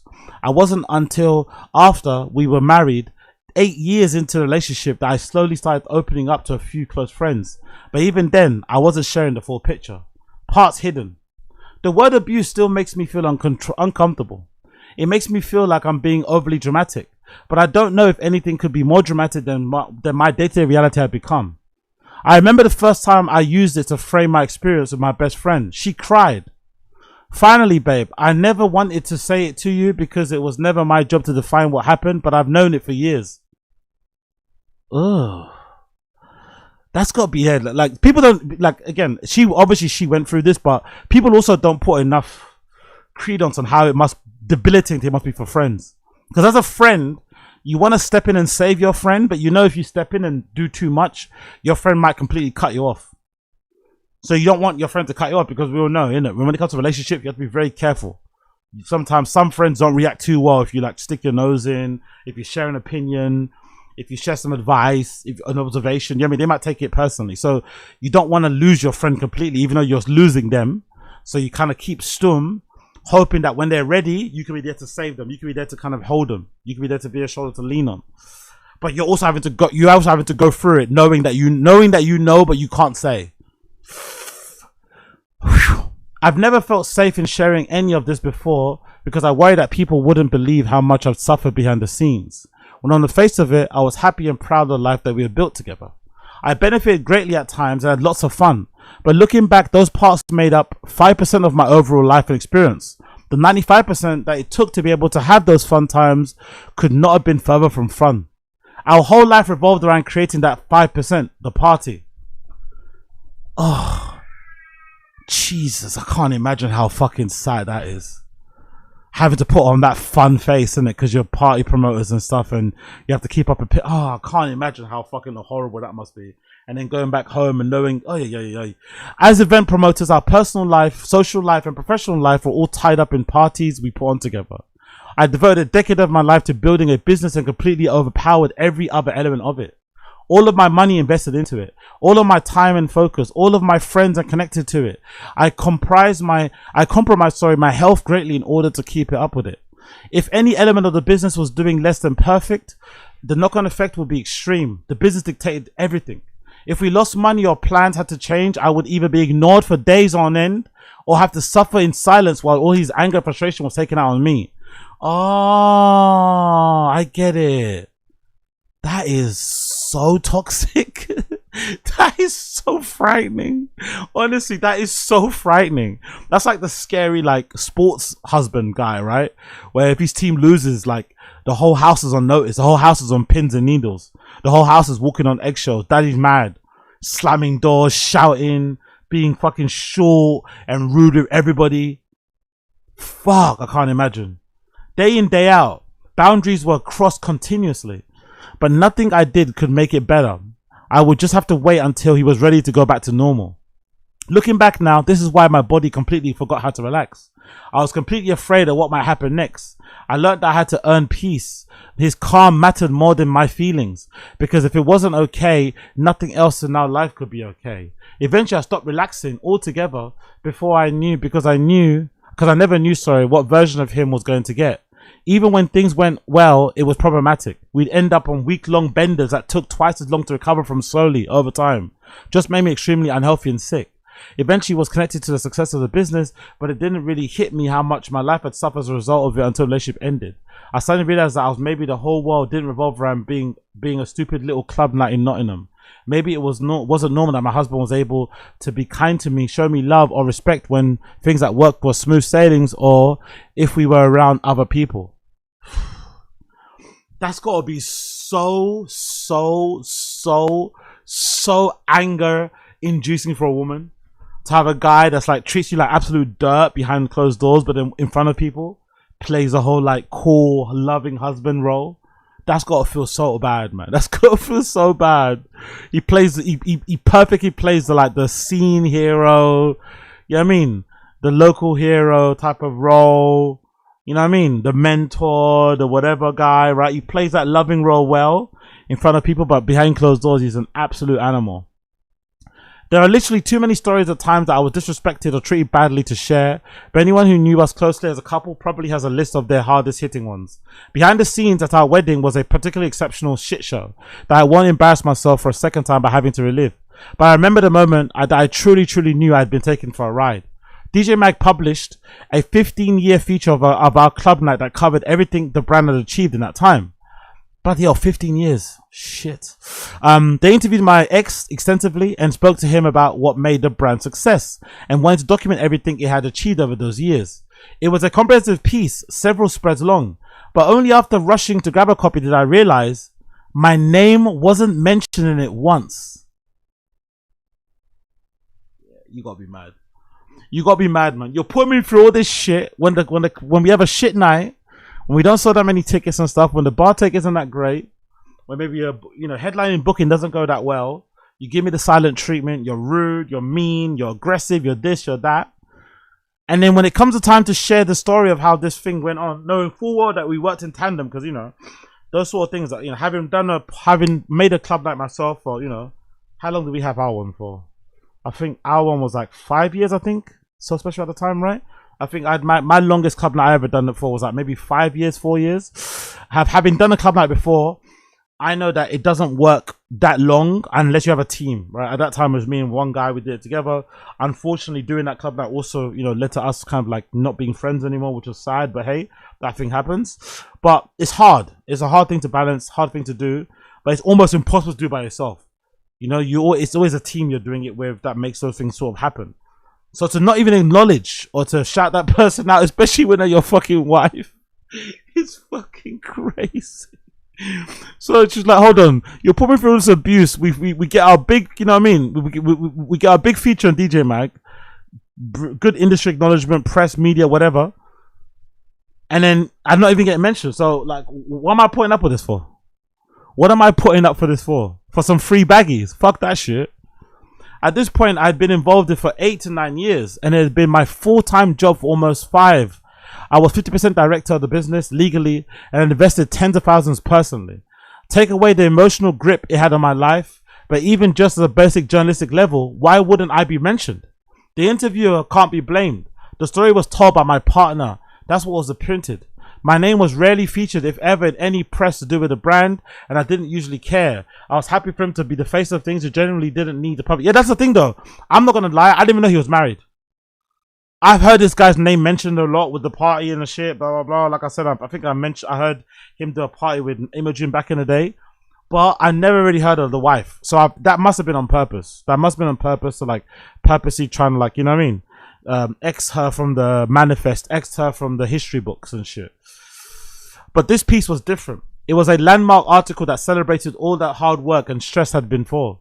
To know that my name wasn't even a fleeting thought during that interview that lasted hours was everything I needed to know. But it didn't make it hurt any less. After years of him publicly sharing my involvement, posts on International Women's Day telling everyone that I was the brains behind the whole operation, and conversations around diversity where he would proudly state that half of the brand was a female PLC, I realized that my value had already been spent. Honestly, I swear on my life, I say this all the time. All of these fucking public male feminist types and shit, they're the worst guys behind the scenes. I say this all the time. They're the biggest dog. They're the biggest pieces of shit. For some reason, women don't see that though. Women will see guys like me that, look at that stuff and kind of like, snigger and stuff and not really take it too seriously. And think, oh, this is not being supportive. No, I'm an ally, but I'm also someone that's got a brain. I'm going to have my own opinion on certain things. But the guys that kind of like, just sheepishly get behind these causes and try and ally themselves with certain fucking movements and try and, get themselves, a pander to women, essentially, pander to certain fucking queer groups and LGBT folks, they're usually the worst type of people. The guy that comes out and is like proud fucking straight ally is usually the biggest fucking homophobe behind the scenes. Same when it goes for these male feminist types. Talking about International Women's Day, posting pictures of all my favorite women behind the scenes. Brother, you're a piece of shit to your mum. Sorry, you're a piece of shit to your own mum. I don't believe you. Those guys are usually the worst. They're usually the worst. So I'm not surprised that one of these, like, you know, Women's Day sort of guys, International Women's Day guys, posters on his Instagram is the type of person that was abusing his wife behind the scenes. So his wife that, according to this article, committed 10 plus years to the fucking building up of the parties and shit, put up with all his abuse behind the scenes. And here he is behind the scenes, you know, behind closed doors, treating her like absolute shit. We had always been one person with he had always been one person with me in public and completely other behind closed doors. But now I could see the tides turning in the real world. I was slowly erased. Warped records. One of the most damaging aspects of this person's behavior towards me, this person, you know, Jesus, don't even mention his name, was the way that my own reality became completely distorted. Not always through huge lies or obvious manipulation, but through the constant stream of criticism, insults, and carefully planted insecurities that gradually took root. So this is the type of behavior or the type of abuse you don't really hear spoken about too often, you know? Like this, like, slow, methodical, abusive, mental abuse, you know? Mental abuse, it feels like. It doesn't feel like, from what I can read so far, it doesn't feel like he did anything crazy sexually or physically, but it just sounds like you know what I mean? He's been bullying this woman, basically. You know what I mean? It sounds like he's been bullying his own wife for years behind the scenes, taking advantage, manipulating, gaslighting. Do you know what I mean? That's the type of people that don't really talk about a lot behind the scenes. And it's probably something that also maybe explains the PTSD, because it's hard for your brain to wrap your head around it, because you're probably trying to excuse it, make sense of it. Do you know what I mean? It's a hard one to kind of, because the abuse when it's just physical and shit is probably easier or even sexual to kind of like deal with in a way, because the action, I mean, it is what it is. But when it's like mental abuse, argument, you can just say, oh, it's just an argument, just a falling out, just a this. You can kind of try and make sense of it. You can try and rationalize it, excuse it. So yeah, this is kind of sad. I'm not gonna lie, this kind of bums me out, man. Over time, those words became the lens through which I saw myself. They changed my relationship with my body, chipped away at my self-worth, and left scars that I still carry with me to this day. Lying to avoid taking responsibility became the norm.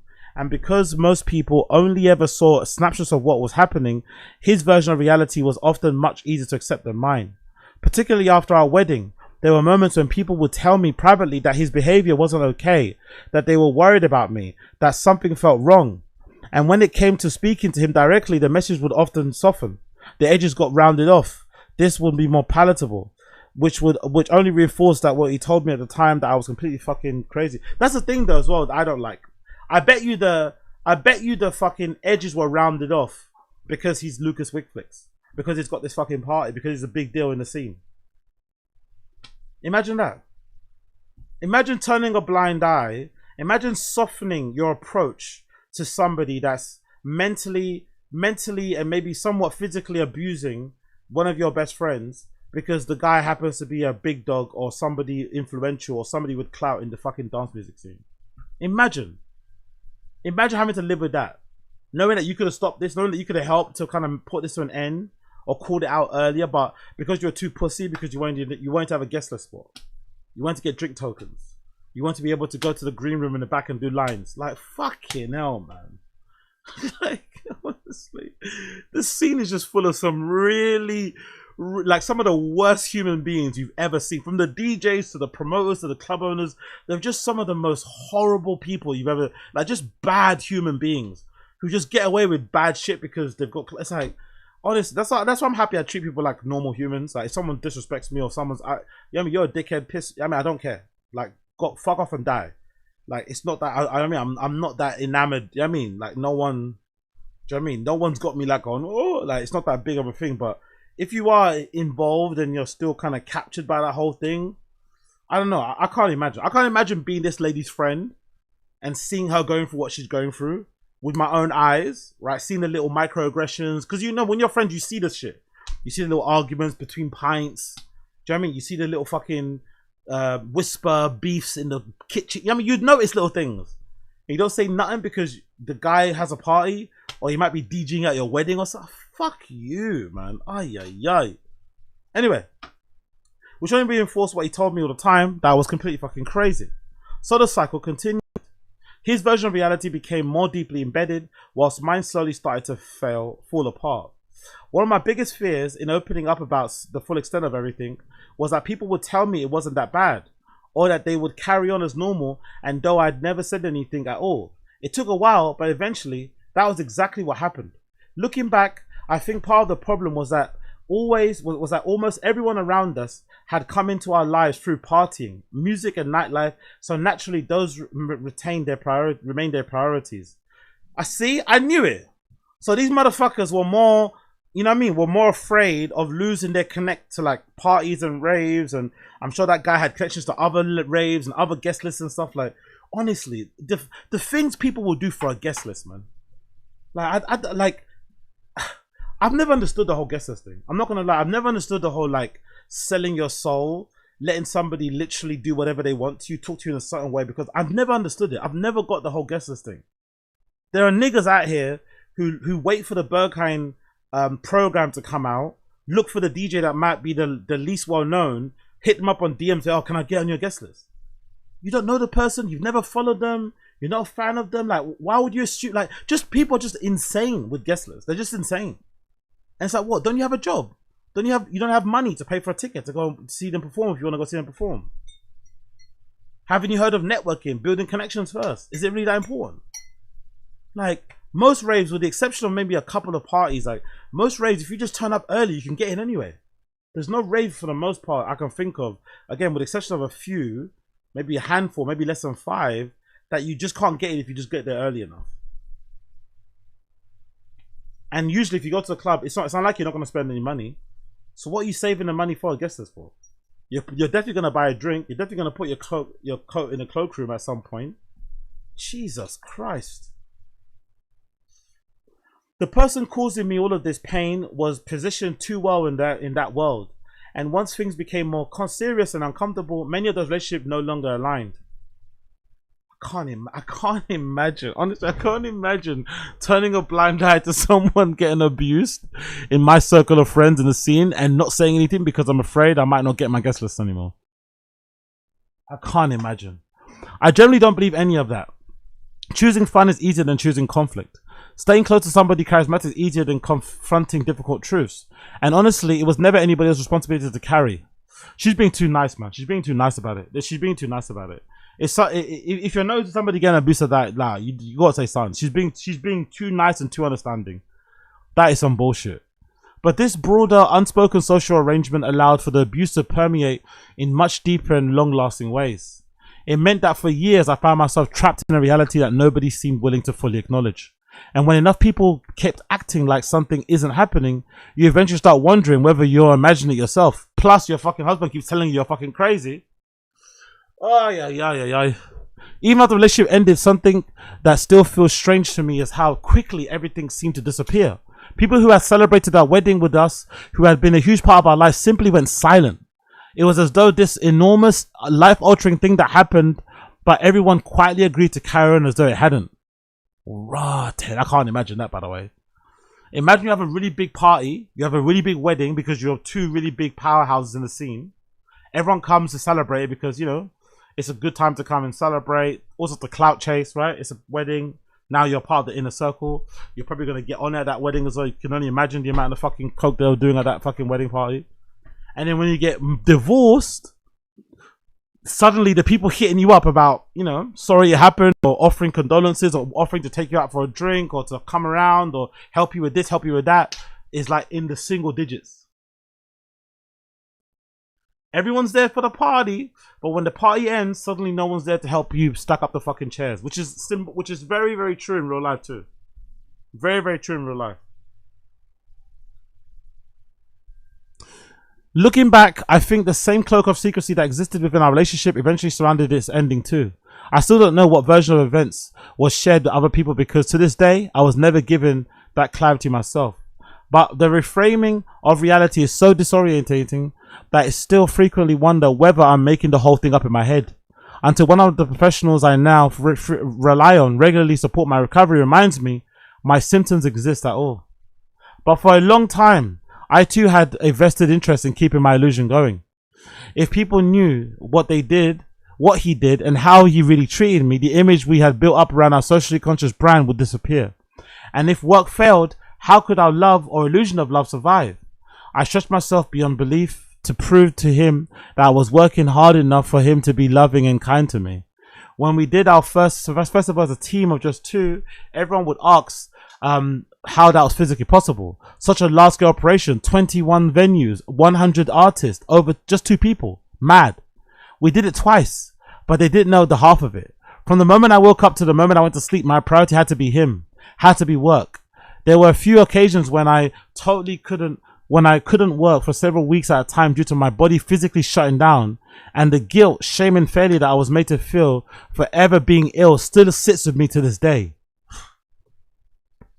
Yo, this guy sounds like a fucking prick, innit? This guy sounds like an absolute prick. Could you imagine if this is how he was treated? Thank God they didn't have staff. It sounds like they just did everything themselves. Thank God, because if he was treating his wife like this in the business, could you imagine what he would have treated some freelancer? Could you imagine how he would have treated some freelancer, some random person, if this is the way he was treating his wife? Holy shit! Holy shit! What an absolute piece of shit! Oh my God! It's indescribable feeling of gut-wrenching proportions. That because I got sick, some of our biggest failures must have all been caused by my selfishness. It was all my fault. I spiraled for years afterwards, wondering why I was unable to give him more. Why couldn't I push myself harder? Why wasn't I good enough? I've always wondered, like, how do women end up with guys like this? Like, is it just do they seek each other out? Like, how is that like a thing? Like, I don't know. Because she says she put up with this for time. He took the piss for time. Like, anybody else would have ran amok from, I mean, the moment he started to do the whole gaslighting, blaming, like treating you, because some girls are like, no, you're not going to do that whole, like, being the best boyfriend in the world in front of my friends and then being a cunt behind the scenes. No. But he got away with that for time. Like, how? Did they just find each other? I wonder, maybe it's just a thing of finding each other, right? Maybe, she maybe never noticed that she was maybe, going through some things herself. And it's just a thing where you kind of know, I don't know how that happened. I don't know. I don't want to try and even make sense of it because it's probably too fucking dark. Even when my body was saying no, I wasn't allowed to stop. He wouldn't explicitly say that, of course. It just became an unspoken understanding that unless I wanted to suffer the consequences, it was easy just to do what he wanted me to do. So eventually, my shows became virtually unnoticeable to anyone but me. So imagine bottling all that shit up. Of course it's gonna come out, man. Of course you're gonna have all those issues, sleepless nights. Yeah, that makes sense. Bottling all that shit up for all those years, putting a good face on it, not wanting to embarrass him, not wanting to damage the brand, not wanting to make yourself look a certain way. Women also have this really weird thing with abusive men relationship where they don't want to, like, it's almost like they don't want to they don't want to embarrass themselves. It's really sad. Like, women that go through, they have that thing where, like, they don't want to, like, make it known something's happening because they don't want people to think like they're being abused or think less of them. So loads of things happening at the same time. So eventually my shows became virtually unnoticeable to anyone but me.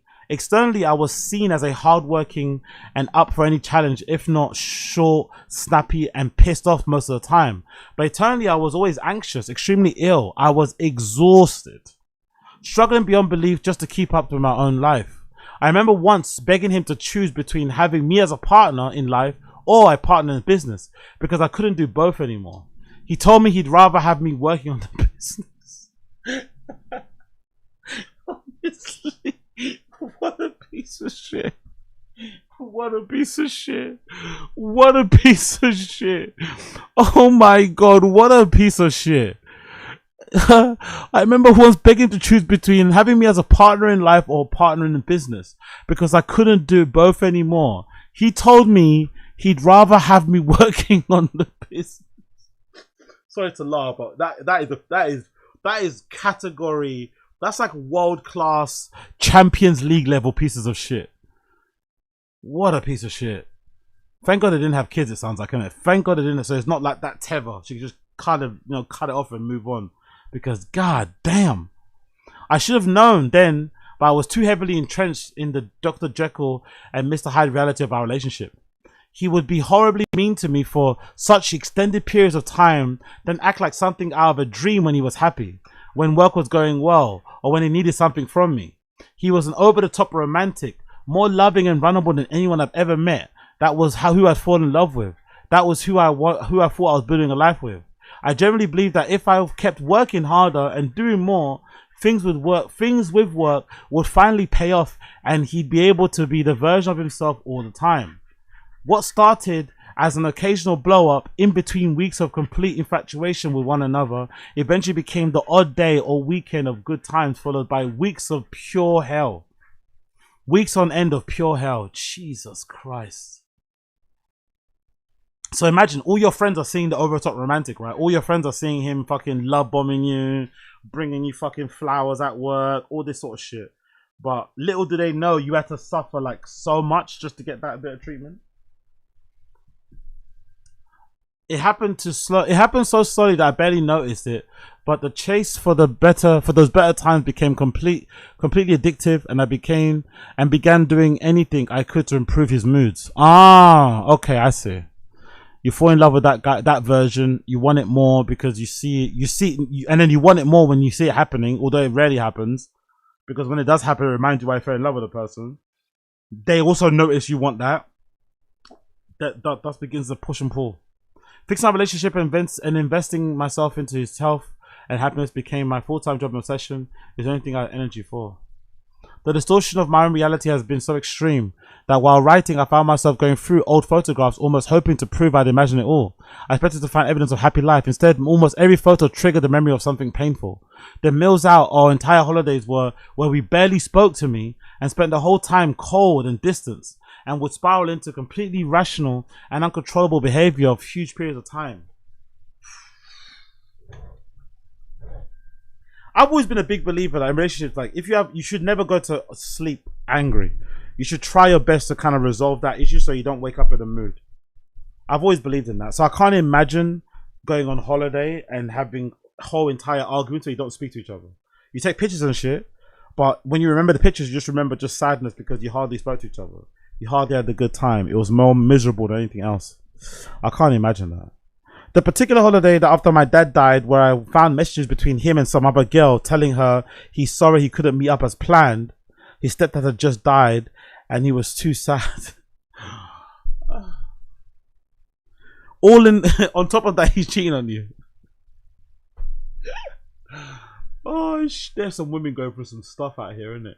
There are some people going through some stuff, man. God damn. And here you are, and yeah, that's why you shouldn't be so quick to be envious of people's lives. You don't know what they're going through behind closed doors. There's some girl in the scene out there in Nottingham who was probably looking at this lady thinking, oh my god, she's the first lady of wig flicks and shit. She's sick, she's killing it. Well, she was obviously at some point, not knowing what she's putting up with behind closed doors. You know what I mean? Wishing that they could be her. Oh my god, I wish I could. You know what I mean? Not okay, cool. Like she probably thinking to herself, look, take him, please take him. The particular holiday after my his dad's wedding, where he got dressed up to the nines, but ended up in me being thrown around a hotel room for hours on end, then being what? So there was some abuse and physical. His dad's wedding, where we got dressed up to the nines, but ended in me being thrown around a hotel room for hours on end, and then him going AWOL. So he did physically abuse her. Holy shit. The photos he'd asked me to take of our dog so he could post them online to promote his party. But when she was in hospital fighting for her life, he was too busy partying to check on her or to find out whether she even survived. The naughty pics and videos that I had taken for him, we took together and would later be used against me as threats to instill fear. Oh my god, this guy's a piece of shit. The endless screenshots of things I became obsessed with gathering, so that I had proof that I had made it clear in my head the incidences in my head that I hadn't made clear as day instances up in my head. Tracing the loop. Despite it all, no matter how many times I tried to explain it to him, I still believe he never fully understood the impact his behavior had on me. Either he refused to accept it, or generally believed that I was exaggerating when I told him how much certain things were affecting me. Because part of him truly is a sweet person. I fully acknowledge the role that I played in keeping the toxic dynamic on loop, and understanding that what drew me to such a turbulent environment in the first place has been a big part of my healing and something that I've spent a lot of time on. Okay, cool. I like this, by the way. I like this acknowledgement. I like this accountability that she's taking. Like, hey, I met this guy. I was in love with him. The party boy nature of it all, the scenester stuff. I liked it, right? I fell in love with that side of things, but it got a bit too much. I understand. I like that acceptance of it, and not just making it seem like, oh, you know what I mean? I was sold a dream. Because in the beginning, maybe it was all sunshines and rainbows because they were kind of all both doing the same thing. But then when you start to realize that this person doesn't end, their session keeps on going, they don't have an off switch, they're not able to just maybe evolve and grow and whatever, or they just don't treat me with respect in general, things have to change. It obviously wasn't all him. I played my part too, but fundamentally the issue is that his needs were always more important than mine, and pushing back on this in any way could have consequences. I believe a lot of the behaviors I experienced stem from deep insecurity and feelings of low self-worth, rather than from someone who woke up every day wanting to hurt me. Nah, again, I think this lady's been abused for too long. She's making a little too many excuses for him. I think this is definitely, it could be both. It could be him wanting to, you know what I mean, abuse you because he can, because you're right there near him, which is fucked up to say, but it's truth. And also whether insecurity to go for, but let's not make excuses for the guy. Let's not kind of excuse that away, because nah. Compounded by years of abuse, substance abuse, and volatility became extreme and entirely uncontrollable. Understanding that has truly helped me to find compassion, but it hasn't outdone the damage. When I was first diagnosed with CPTSD or CPTSD, I was told that my need to constantly intellectualize what had happened could actually be contributed to the long, drawn-out nature of my recovery. Understood? Yeah, I could definitely see that. I definitely have elements of that in myself as well. Because if you can't accept that somebody else's behavior caused you enormous harm, the only place left to blame is yourself. Everything I experienced must fundamentally have been my fault. So even when that person is no longer in your life, you still left carrying all the consequences, because the real problem must be you all along. Because my mind had blocked out so much of what had happened to me all these years, in the order to survive, writing out the timeline of events was one of the things I had been working on. It turns out going back to the beginning was quick win in the revelation part.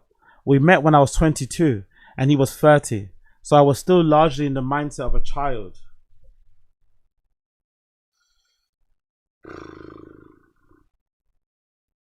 That's a big red flag there, isn't it? Especially in the scene. That's a big red flag in the scene. 22 and 30, man. Two completely different stages of life. Yeah, you can imagine why. Now it explains her behavior, how she kind of dealt with it. Explains a lot.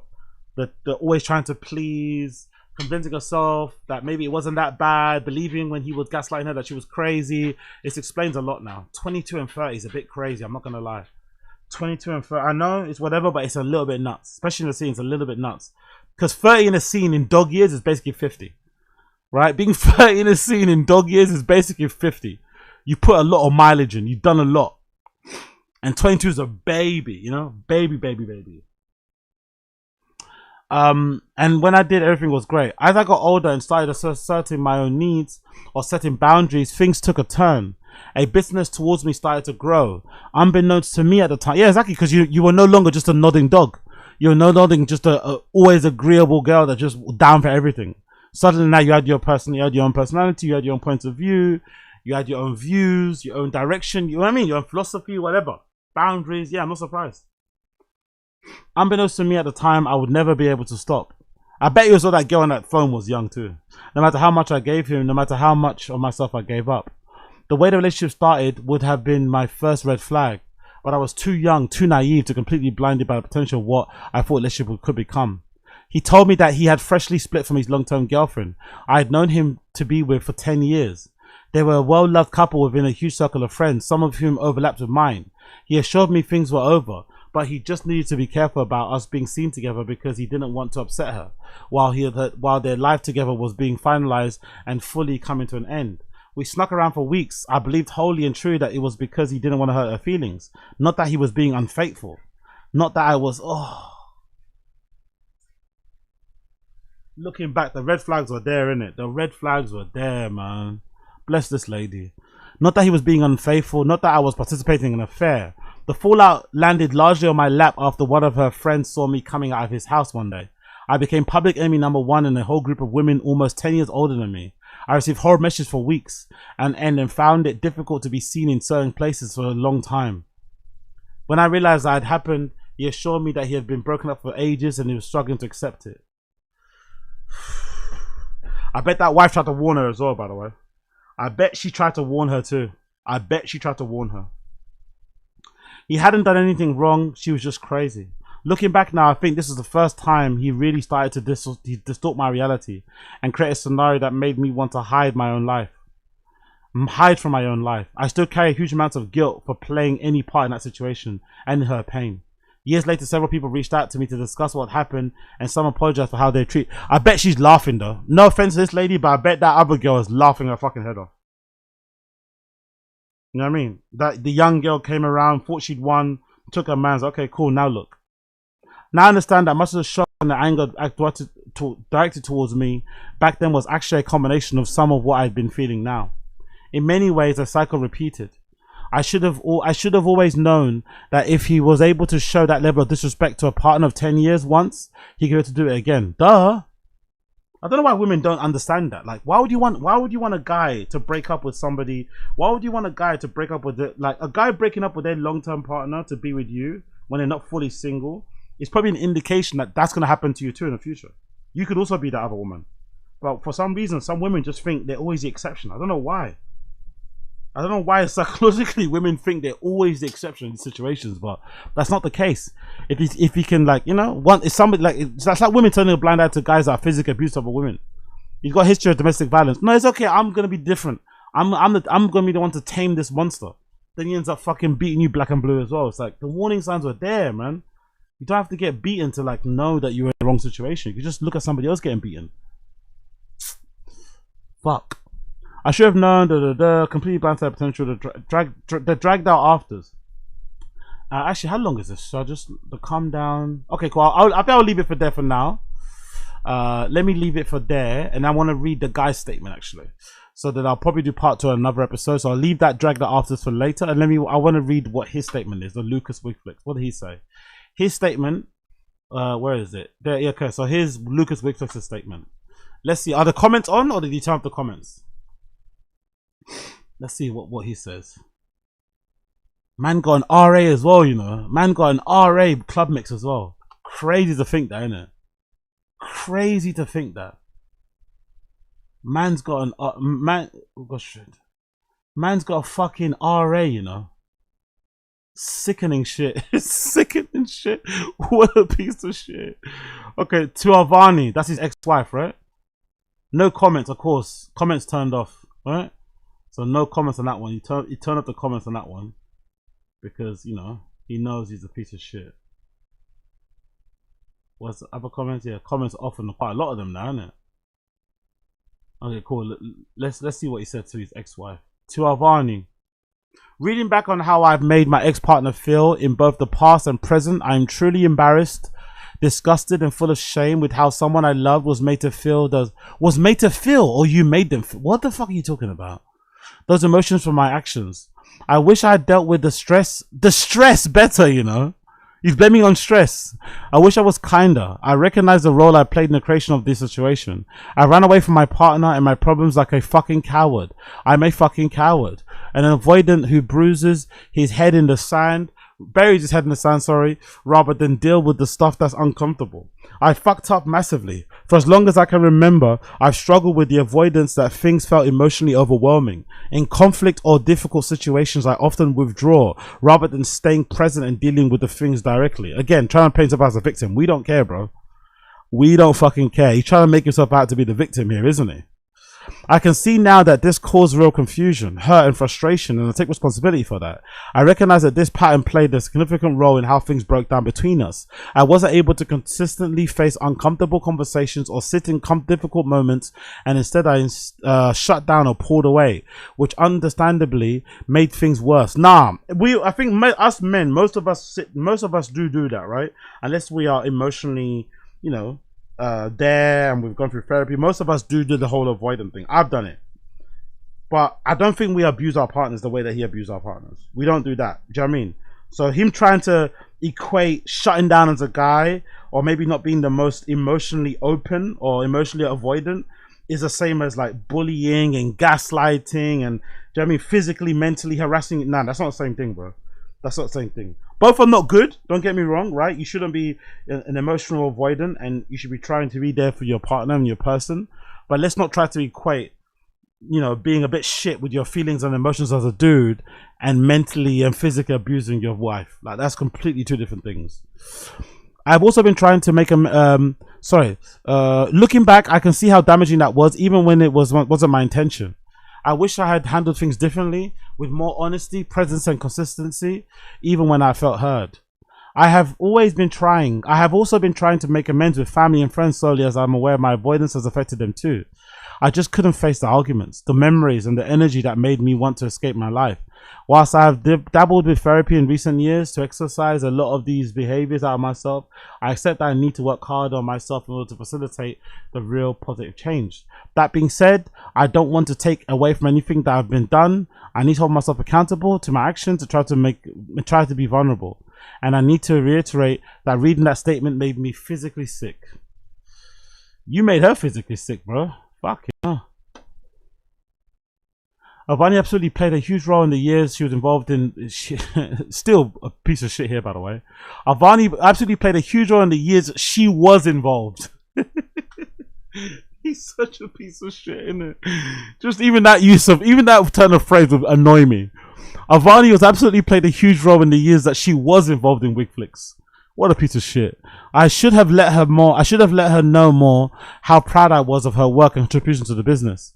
Her exclusions from Mixed Mag Piece is something that I look back on with deep regret, and I want to make it known that I apologize profusely for that, and in hindsight, I regret it immeasurably. Whilst we started our relationship in 2014, things really got difficult between 2020 and 2022. These were some of the hardest years of our lives. The world was under the grips of COVID. Wiglex City Festival, the multi-venue music arts fair event I had sold my house to fund, was hemorrhaging money. Fisher Gate Point, the venue my partner and I set up with 3 other business partners, was failing to obvious reasons. We had a lavish wedding I couldn't in any way afford to plan. It was a perfect shitstorm. I apologize for not having the tools to deal with the immense, honestly. He's acting like this is just like a common like relationship stuff, right? Like, oh, I mean, like he's really trying to make light of this. He really is. It's kind of funny. He's actually trying to make light of how bad it was, and trying to make it seem like, you know, he's just had too much going on, too many businesses, you're trying to, like, you know, juggle too many plates, when really it comes down to him just being a piece of shit to his wife. It was a perfect shitstorm. I apologize for not having the tools to deal with the immense stress and the pressure we both were under at the appropriate manner, and for the way in which my downward spiral affected her in this period, as this can't be used as an excuse for the way that she was treated. Oh yeah. I really wish I dealt with everything like an adult. This is the worst thing I've ever done in my life, and everything that has now taken away from me is rightfully payment for that. I truly am sorry for how I left you, Avarni. Navdeep, you treated me like a son when I needed a mum. Jayud, you were a brother. Ayok, you were my best friend. Ultimately, I wasn't happy and I needed to protect myself, but I accept I should have handled the things differently. As Avarni mentioned, there have been a contact between ourselves in 2025 in which our monthly payment schedule that I could afford was agreed. This was the promise that if Peep was successful after the festival, we could clear some of the joint debts we had incurred. For clarity, I want to make it known that I am still committed to resolving this matter, along with the others raised. We can outline a schedule of reconciliation. If required, I'm open to facilitate this through a formal mediation process. Just give her the fucking thing, man. Just give her the thing and keep it moving, bro. You know what I mean? This is another level of manipulation and wanting to be involved. I mean, just cut it all off, put it all in her name, and just keep it moving and do your own thing, man. I mean, give that woman a fucking break. I really didn't mean to cause her harm, but my actions understandably affected my partner in ways I have only really understood, and I'm only discussed. Again, I don't believe all this, man. You knew what you did, didn't it? You had to read the Substack to figure out that you hurt her heart, you broke her heart. You had to read the Substack to know that you fucked up. Like, honestly, this guy This fucking guy. Two people falling out of love with each other is always difficult. That wasn't what, honestly, again, this minimized it. Oh, this guy sounds like a prick. But being an adult and dealing with the inevitable fallout privately should have been my priority. To anyone else who has been affected in my behavior, I'm truly sorry. Yeah, you can stick that up your ass, mate. You sound like a fucking cunt. I will be hanging up my headphones and my forthcoming confirmed gigs will not be taking place. We don't care. I'd like to extend my apologies to promoters who have booked me, and hearing this for the first time, this is in order to create a space for myself to reflect my action and also to avoid being embarrassed and being dropped, I'm assuming, and commit fully to therapy and counseling, and still process a lot of what has been said and how my actions have impacted those around me. Whilst I want to be accountable for my actions and behaviors, I also want to make it clear that I categorically refute any allegations of physical abuse. You see how much of a piece of shit he is? Because if you're really committed to change, you just wouldn't even address that. You should have said, "Hey, I'm here to make everything as good as I can. Repair what damage I've caused.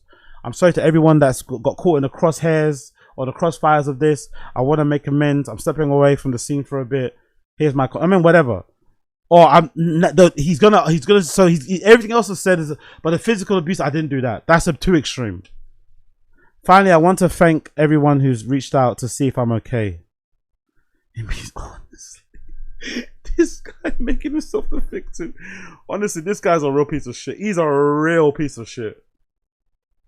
He's a real piece of shit. So let's hope at least that festival gets just handed over to her if she wants to do it, the Avarni lady, because this guy sounds like a real piece of work, man. He sounds like a real piece of work. What are the other posts? Anyone left any other comments on here? Straight red card. Exactly. What does he sound like? It's always him on the pit. Again, like, I don't know if it was me and I'm working my wife and we're this close to Me's party. I don't care if she doesn't want to be involved. Your point. I'm dragging you into the fucking camera shot. Like, here's the real brains behind this scene. Even because I get some people don't want to be involved like that, but your face is gonna be there. You're gonna be a part of it, at least even silently. The fact that he wasn't, it should have been always a red flag to a lot of people that this guy's a real piece of shit. Get to know Lukas Wiglex, building community through Wiglex nights. I'm renowned for their rude boy techno excursions and eye-grabbing artwork, eventually throwing 2 citywide festivals. Lukas Cole has become a bona fide Knots legend. Beyond his hometown, the rest of the world has also been fully aware of his talents through sets in Berlin, Kiev, Tazs in Australia. A true DJ's DJ. I can catch Lukas regularly back to back with the likes of, again, no mention of his wife. No mention of Avarni here. No mention of Avarni. I put on parties and I make the occasional swapper. I'm not gonna lie, he looks like a fucking cunt, innit? He looks like a fucking prick, though. No offense. No offense, but all the offense, he looks like a fucking prick. My first job, I was an FA qualified referee. I earned about 50 quid a week. I'll spend it all at Groove. Of course he's a ref. Of course he's a fucking narc.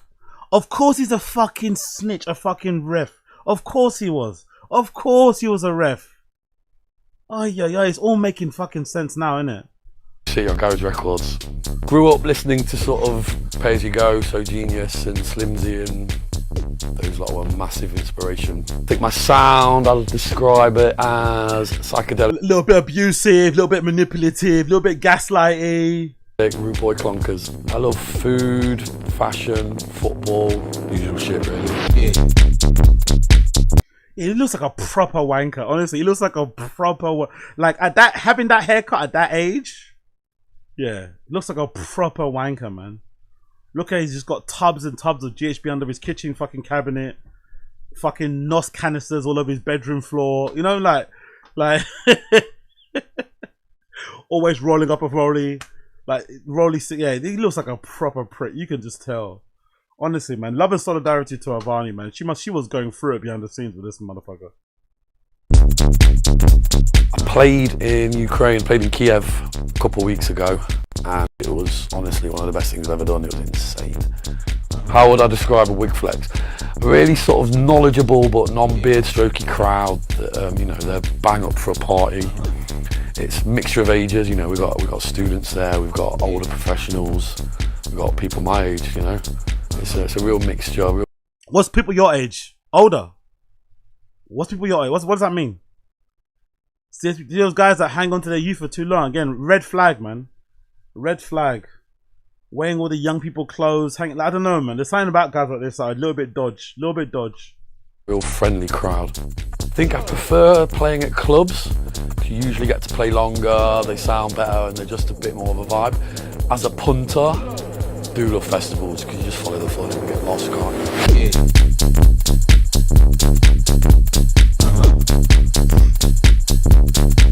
Yeah, he comes across like a bit of a cunt, I'm not going to lie. Hopefully they give that festival tag. Yeah, what are they saying in the RA comments here? The RA comments.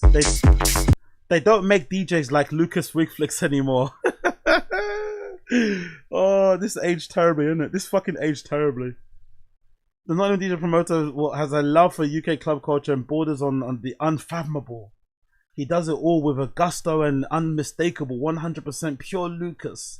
Wiglex started out as a Wiglex Wednesdays and a free bar night in Nottingham with 2-for-1 pieces for hook punters. 19 years since, has grown into one of UK's most established party series. His RA podcast is a window into Wiglex. It's all about electro in all its shades, from the Huffian to the Drexian, alongside the Wigdat, EBM, and wealthy amount of Wiglex classics. What better way to ring in a new year? Oh, yeah, true. Hopefully, you'll be a decent human, decent man. Dr. Banana and Lukas Peep Festival revenues will go straight to Avarni, 100%. I urge you people to consider ramifications of pushing or promoting false allegations against someone you don't know. I know both people in the question. I know that this incredibly harmful Substack link you're posting is actually a gross misrepresentation. Really? Okay, this is somebody that's in their friendship group, I'm assuming. This sounds like, is this, maybe this is in the mix UK, sounds like this is probably Wigflex's own. Is that his burner or is that someone from his family? The problem is only one person has shared their side. This man is the worst of it. The man is worse than avoidant. He's not abusive. Isn't being avoidant also a form of abuse though? So I urge you all to please keep a beat and consider that not all stories that are born out of raw emotion and pure spite are factually correct. Some people can be extremely venomous post breakup, and this is hands down the worst case of exactly that. Zara Cooper, Jane Boris. I don't know about that, man. I don't know about that. I don't get that. I get somebody that Substack. She sounded almost apologetic. She sounded almost regrettable writing that. You know what I mean? She sounded ashamed and shit. She doubting herself. That doesn't sound like somebody that's, you know, that's being what's it said? That's being venomous post breakup or divorce. That doesn't sound like to me at all. This sounds like someone's burner from his family. Who the hell are you? Who the hell are you though? Everyone else posting has stood by their comments with their real profile, as they know they have nothing to hide, but standing up for what's right. You write a whole paragraph with a profile with no picture, no post. Excuse me if I think you've had what you say holds no water. I don't use Instagram because it's an incredibly divisive tool. So I guess whatever. So yeah, let's see what happens, man. Let's see what happens. Really unfortunate situation, but let's see what happens going forward. Hopefully something gets sorted. Hopefully somebody. Jesus Christ, man. Jesus effing Christ. Jesus effing Christ. What an absolute horrendous situation all around. Horrendous situation all around. But again, be careful who you kind of look at and, you know, idolize and shit, because you never know what's going on behind the scenes. You never know what's going on behind the scenes, man. No one wants to know that she was going through all of this shit. No one wants to know that she was going through all this shit, man. Actually, you know what? Let me read this one last bit and then we'll move on to the Lion and Lamb occasion. Let's read this one bit here. Is it Tracing the Loop? Yeah, Tracing the Loop. Tracing the Loop. No, we read that already, right? Yeah, no, they dragged that after. There we go. After years of turbulent behavior, it all came to a head when he walked out on me on Christmas Day after I found more texts of his phone between him and another girl. So he doesn't dispute all the abusive stuff, all the cheating, but one thing he wants to draw a line under and make clear is that he's not physically abusive. Fuck you, man. You were physically abusive. Like, you were. We believe it all. Then he ghosted me for over 7 months, refusing to address any of the emotional, practical or financial issues that came with ending 10 years of life together, a marriage and shared businesses and responsibilities. To this day, I've never heard the words "our marriage is over" or being offered a truthful so they're not officially divorced. So messy, so toxic, fucking hell. Or been offered a truthful, transparent conversation that would have brought any real closure to the decade we spent together building a life. For the whole 2024, I had no idea that the status of our marriage actually was. When family and friends asked, I couldn't give anyone a clear answer because I generally didn't know. Obviously, I knew, but I never offered the clarity that would allow me to fully separate my life from his and move on.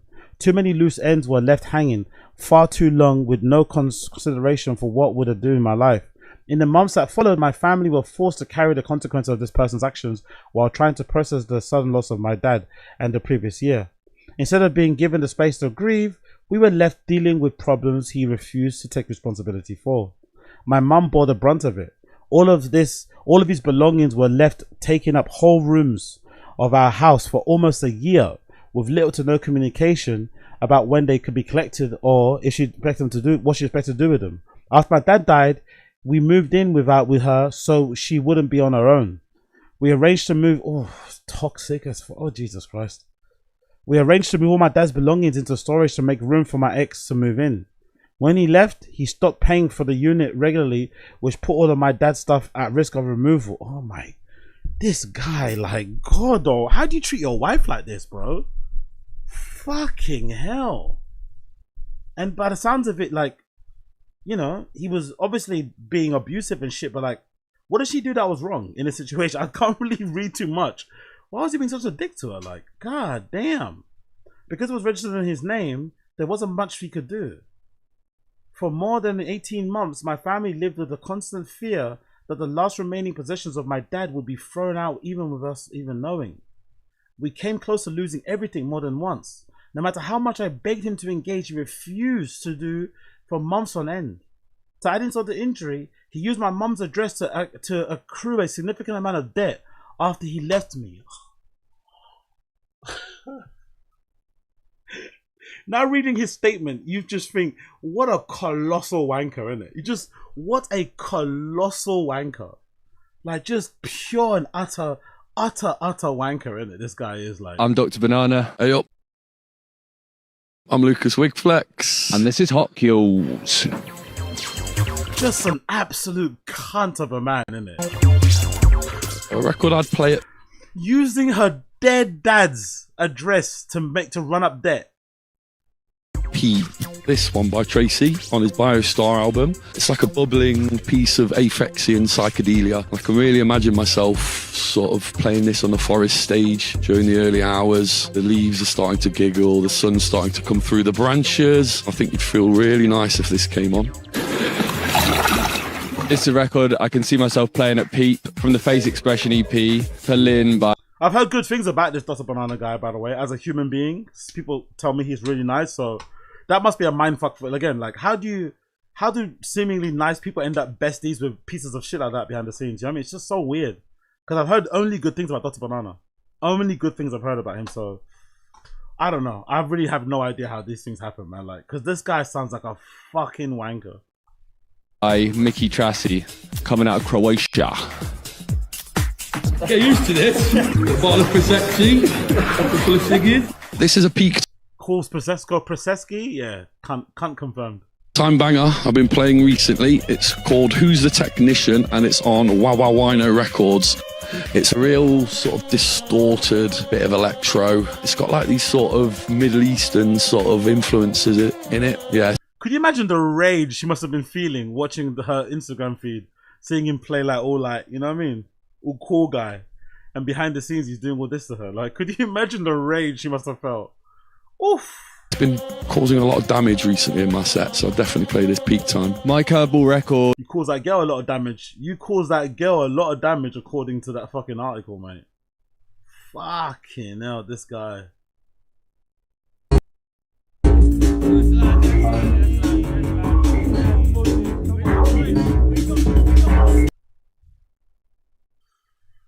Yeah, man. These Mundeles, bro. So tell me, what are your top takes on becoming an FA qualified referee? Watch out for the mum and dads, because like the little 11-year-olds aren't going to say nothing to you, but just look at him. He's definitely the type of guy that finds it way easier to bully women than to bully men. I bet you any money with other guys he's a complete PUSSY. Guys like this are always like this.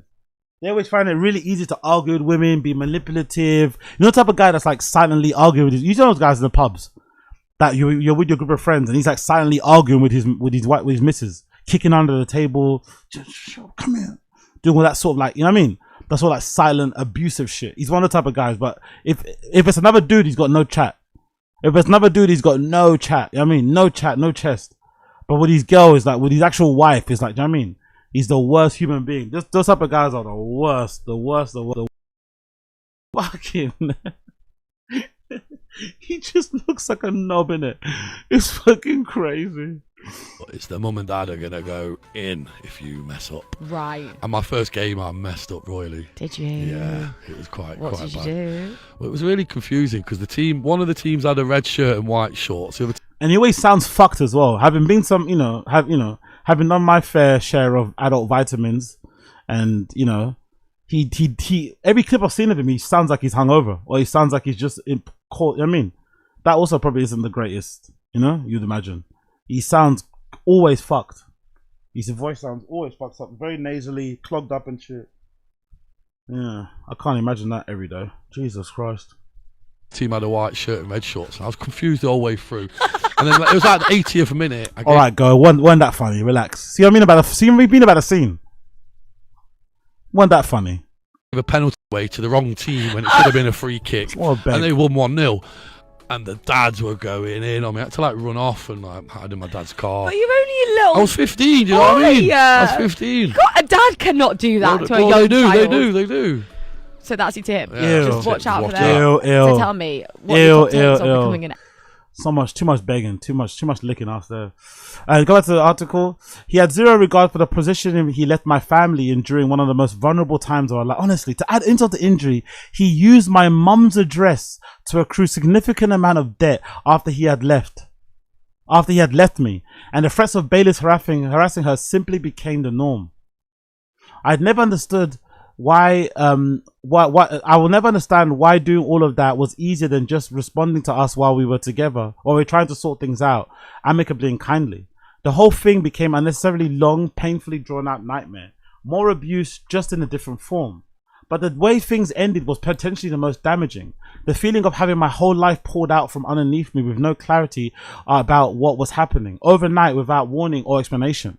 This was what finally broke me. I spent months trying to work out what had happened to my life. I remember one day texting him countless different scenarios for what could be going on in his head. I numbered every single one. I begged him to just reply with a number that was the closest. He didn't even have to explain himself. He didn't even have to speak to me. Just send me the number. Begging, yeah.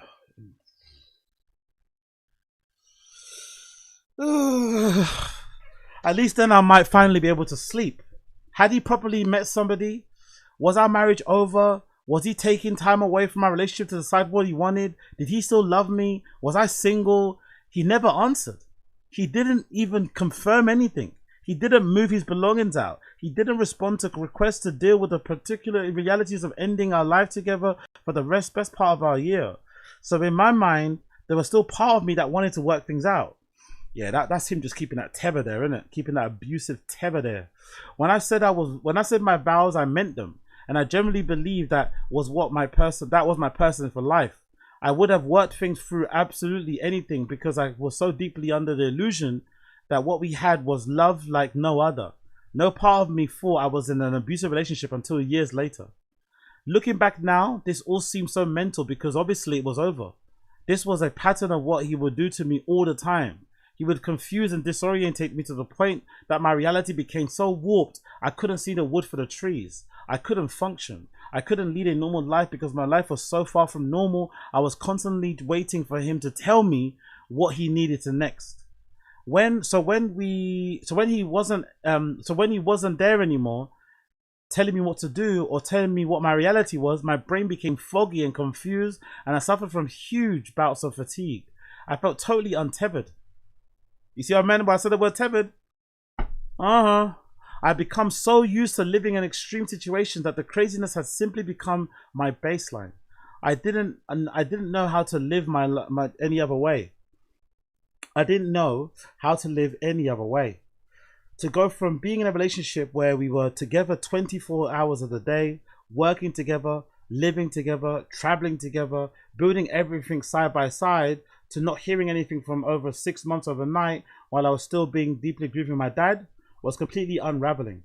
The shock and the trauma of it all still sits in my nervous system today.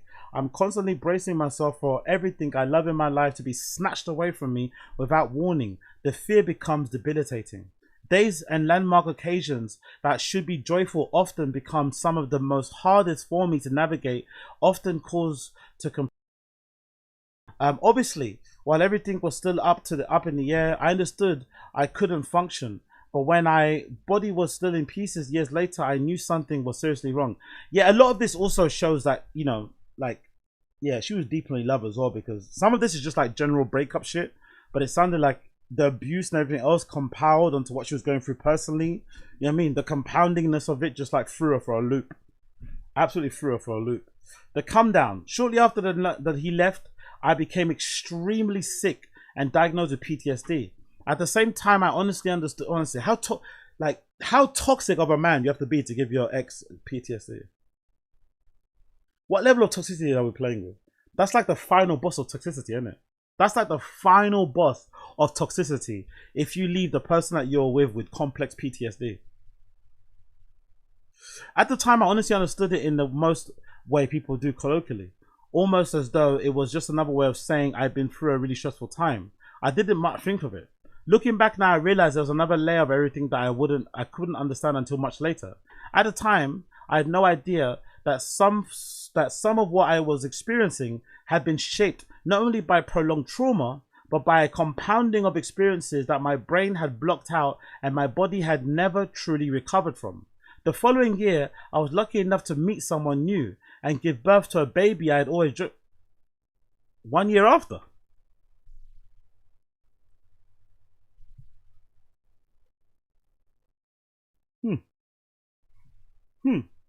1 year after. Yo, women are funny. Women are interesting, isn't it? All of this pain and abuse and stuff, and 1 year later you met someone new and had a baby. 1 year. Huh.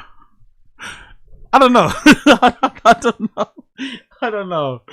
I'm gonna keep my comments to myself, but you know what I'm thinking, man. That's kind of wild, no? 1 year later, after all of this abuse, he's died, he's this, he calls me this, PTSD, stress, this, manipulation, abuse, physical. 1 year later, new man, new baby. Who's this? Fez? Fez.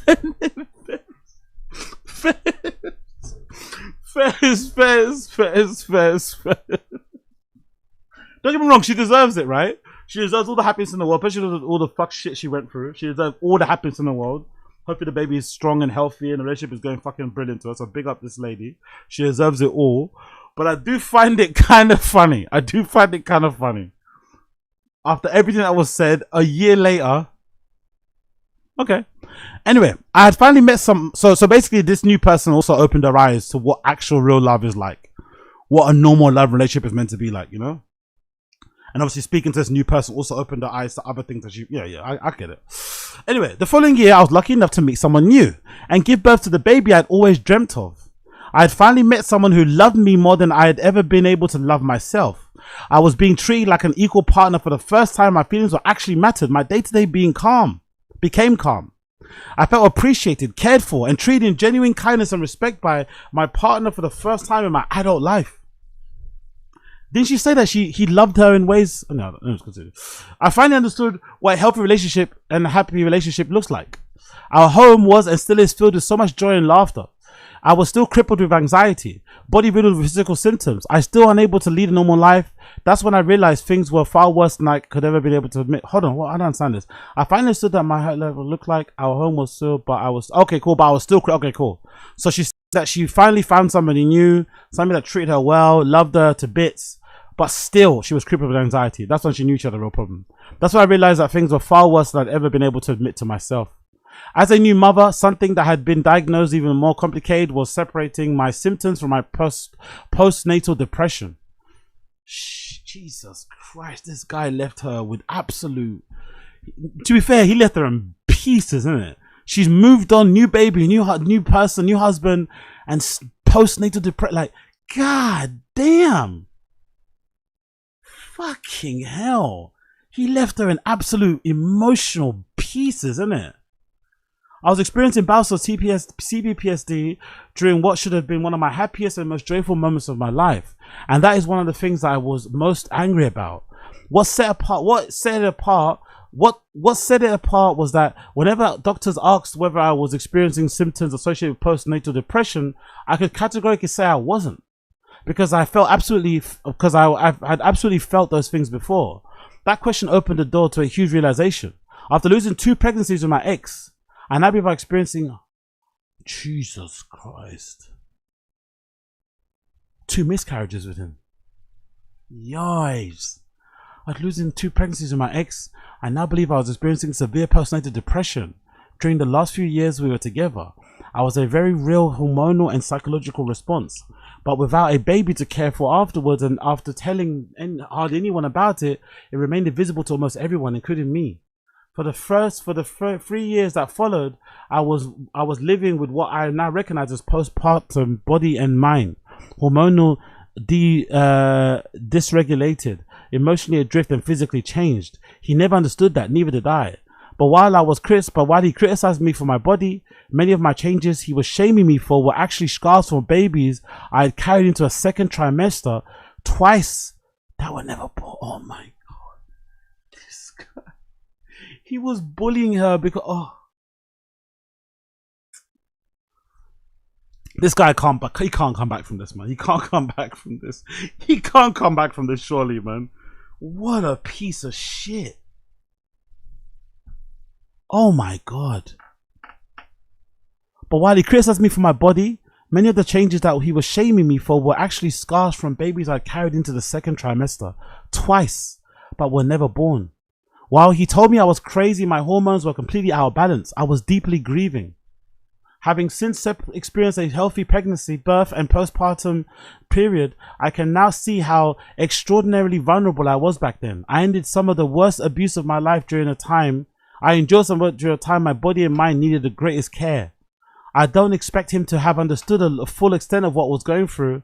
I only truly understood it now myself, but realizing now how many layers of trauma, grief, and psychological change we were happening at the same time has helped me understand why the impact has been so profound. I wonder though, because I was saying that just give her the party revenue or give her the party to do herself, she probably doesn't want anything to do with the scene in there, I'd imagine. After all of this, surely she probably doesn't want anything to do with the scene. So maybe she doesn't even want anything to do with that scene. Any of that money is probably all tarnished to her. I wonder. One of the hardest parts of this has been the fact that as soon as my life became safe, I was finally happy. That's when everything fell apart. For years, I wondered, why couldn't I just move on? Why couldn't I just simply be grateful for the beautiful life I'd been given? Why was my body still behaving as though danger was everywhere? Why was I feeling worse when my life was calm than when it was chaotic?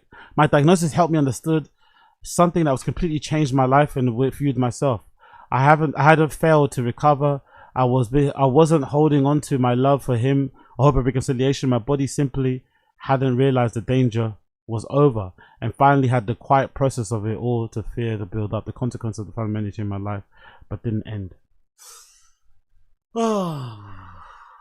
Anyway, I'll leave it there for now. But yeah, big up to her. Fuck that Wiglex guy, and hopefully they get a real amicable situation sorted out. Hopefully there's a real amicable situation sorted out for both parties, because that is awful, man. That sounds so fucking awful. So fucking awful. Is there actually an update on the party itself? I finished everything, right? I think I finished it all, didn't I? Public statement. Yeah, so hold on. I didn't finish the article on RA. Let me finish the article and then I'll move on. In a post on Instagram, in a statement shared to Resident Advisor, Avarni said, "Writing my piece was one of the hardest decisions I've ever made. It wasn't about creating a spectacle or starting a witch hunt. It came from reaching to a point where carrying the weight of what I had experienced privately was so many years was causing me more harm than speaking about it.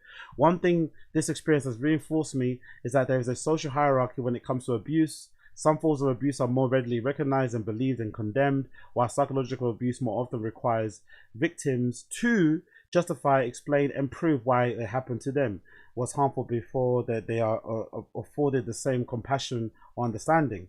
I also hope this encourages a broader conversation within the music industry. I don't believe that these issues are unique to the electronic music industry, but I do believe that environments shaped by relentless touring, nightlife, and substance use, addiction, and blurred personal and professional boundaries can make harmful relationships dynamic, easier to overlook, excuse, or normalize. My hope has always been that we make better at recognizing these patterns before they become entrenched. That's what I've said. I think in general you can't ever get rid of it. I think it's our responsibility, each of us, to create our own little safe spaces and shit, our own little utopias, but I think collectively it's impossible. Just because of the nature of nightlife, it's impossible to get rid of it. There's just too many bad characters, too many, you know what I mean? The clout also involved in it, people turning a blind eye. There's just too many things. It's impossible to get rid of it, across the board. But you can maybe create little pockets of safe spaces, but overall it's impossible. I think so. While the statement PANS put out yesterday included zero acknowledgement or acceptance that any of what I experienced was abusive, the hardest process was hearing words publicly that I had hoped to hear privately for many years. The first acknowledgement and apology I've ever received came in a public statement intended for an audience, without an attempt to say those things to me personally first. Those were conversations I had spent years trying to have behind closed. Yeah, Zick, see, I told you, the guy's a piece of shit, man. Still playing the good guy on Instagram and trying to look like he's decent, but they're not even reaching out privately to say sorry. Cole responded to RA's request for comment. By the way, them both communicating with each other through RA statements is pretty sad and bleak. I'm not gonna lie. Both of these people were responding to each other, replying to each other, talking to each other in this way is pretty sad, but probably for the best, especially for her. Last thing you need is him being in front of you trying to gaslight you again. I've already made a public statement. Again, already sounds like a cunt. I've already made a public statement. Get fucked. Acknowledging that my behavior during the relationship caused hurt. I take responsibility for my part. I do not wish to diminish or invalidate my former partner's experience, and I know that my actions had an impact and I regret that deeply. Sounds like a cunt. Always sounds like a cunt. I have found it incredibly difficult to respond publicly because doing so would require speaking about my painful past of my own experience. No, it doesn't. You don't have to talk about your own perfect experience to say sorry about someone I once loved. I understand that public accountability is part of the conversation, and I accept that. My hope is that simply that any coverage reflects the complexity of the situation, recognizes that accountability and personal growth can coexist. People could be held accountable for their actions, but they should also be allowed to personally change. No one gives a fuck about him changing, to be fair. Like, no one gives a fuck. No one gives a fuck. That's too much, man. The way treating your wife like that is too much. Yesterday, UK Festival Peep posted the co-founder Cole confirming that he would step back from his involvement on the Devon event. Tisno Festival, Love International, where he was due to play July 9th, also shared Instagram story no longer be performing. Fucking hell. So Peep Festival, Lukas will be stepping down for immediate effect. He will no longer perform at, profit from, or be involved in the festival in any capacity. Safety and respect are at the heart of every conversation we are planning at the first edition of our festival and will always be a top priority. We are deeply saddened by what has happened. Let me check they probably turn off the comments again. They love turning off comments and these things. They hate having a public conversation. But let's see what they said. Anything on the stories? Okay, cool. So they posted a more extensive comment here. Let me check it out. So again, no comments allowed. Interesting, isn't it? We acknowledge, so here, let's see here. We acknowledge, and message from Sandy and Sandy. We acknowledge public and triggering abuse has been. It's been upsetting to hear how many people have now sharing their own stories of how abusive men from the impacted them are seen as a problem with the behavior, and as a team we are committed. Again, these are all words really, isn't it? As two men in the position of influence, we have a particular responsibility here to recognize these patterns, to challenge them ourselves, and to share the work on making our spaces safer instead of leaving it to women most affected. Instead of leaving it to occur, we want to be a part of the generation that builds a structure and a culture to put the end to all these toxic elements pervasive in our industry. The suffering of Avarni was under during the relationship, and now still to this day fills up with deep sorrow. We were not aware of any real allegations before they were made public. We recognize that this has highlighted the importance of clearly communicating the steps we take to ensure the festival is safe. We're committed to strengthening the measures we have placed to support all attendees with particular attention to women, trans, non-binary, gender diverse people who continue to experience disproportionate levels of harassment, disagreement. Again, these are all words. Our commitment to safety on site, safety and welfare of PEEP isn't handled by one team in isolation. It's collaborative effort built around 4 groups of working together, so we never have to figure out who to ask for. However you find, we'll be able to help you directly and bring you to the right people. Our welfare, security, and medical teams all know each other well and have worked at multiple events together. Awareness team, roaming the sites in pairs all festival long. They are first point of contact for anything interpersonal, including harassment, consent, concern, discrimination. Welfare, Site Care UK, a dedicated 24/7 welfare space with a quiet rest area, harm reduction information, and a private one-to-one room. How it works for you, this team talks to other people in real time, so whoever land, we also on this. Okay, cool. So they're just setting the precedent of what's going to happen at PEEP Festival going forward, in case you have any doubts about what they want to do. Our values: treat each other with respect, lightness, and playfulness. Okay, cool. We recognize it's taken us a few days to respond to apologize to those feeling left in the dark and feeling concerned and confused about our wider feelings. We wanted to make sure we spoke as many people as possible and our staff. We care immensely about the well-being of our audience, staff and volunteers. The best way we can move forward is sincere action, walking towards it. Yeah, it is kind of sad if you think about it, because again, it's this one guy's FX, one guy's actions have now caused all of these people to have to scramble, to put out statements, to reassure people that they were not involved, they didn't know, to just, you know what I mean, to allay any fears. And festivals are already hard to promote, they're really hard to make work as successful, and now you're worried that you might, you know, have all these refunds of people not wanting to turn up because of the allegations against one of your founders. Horrible, that you had nothing to do with. Another statement, another statement. What's the statement now? God damn. Code of conduct. We started this because we love intimate dance floors, beautiful outdoor spaces, and kind weekend where you can go home with a lot of funny memories. We expect cooperation from all participants, attendees, and staff. No environment is ever perfectly safe, but we can make it safer.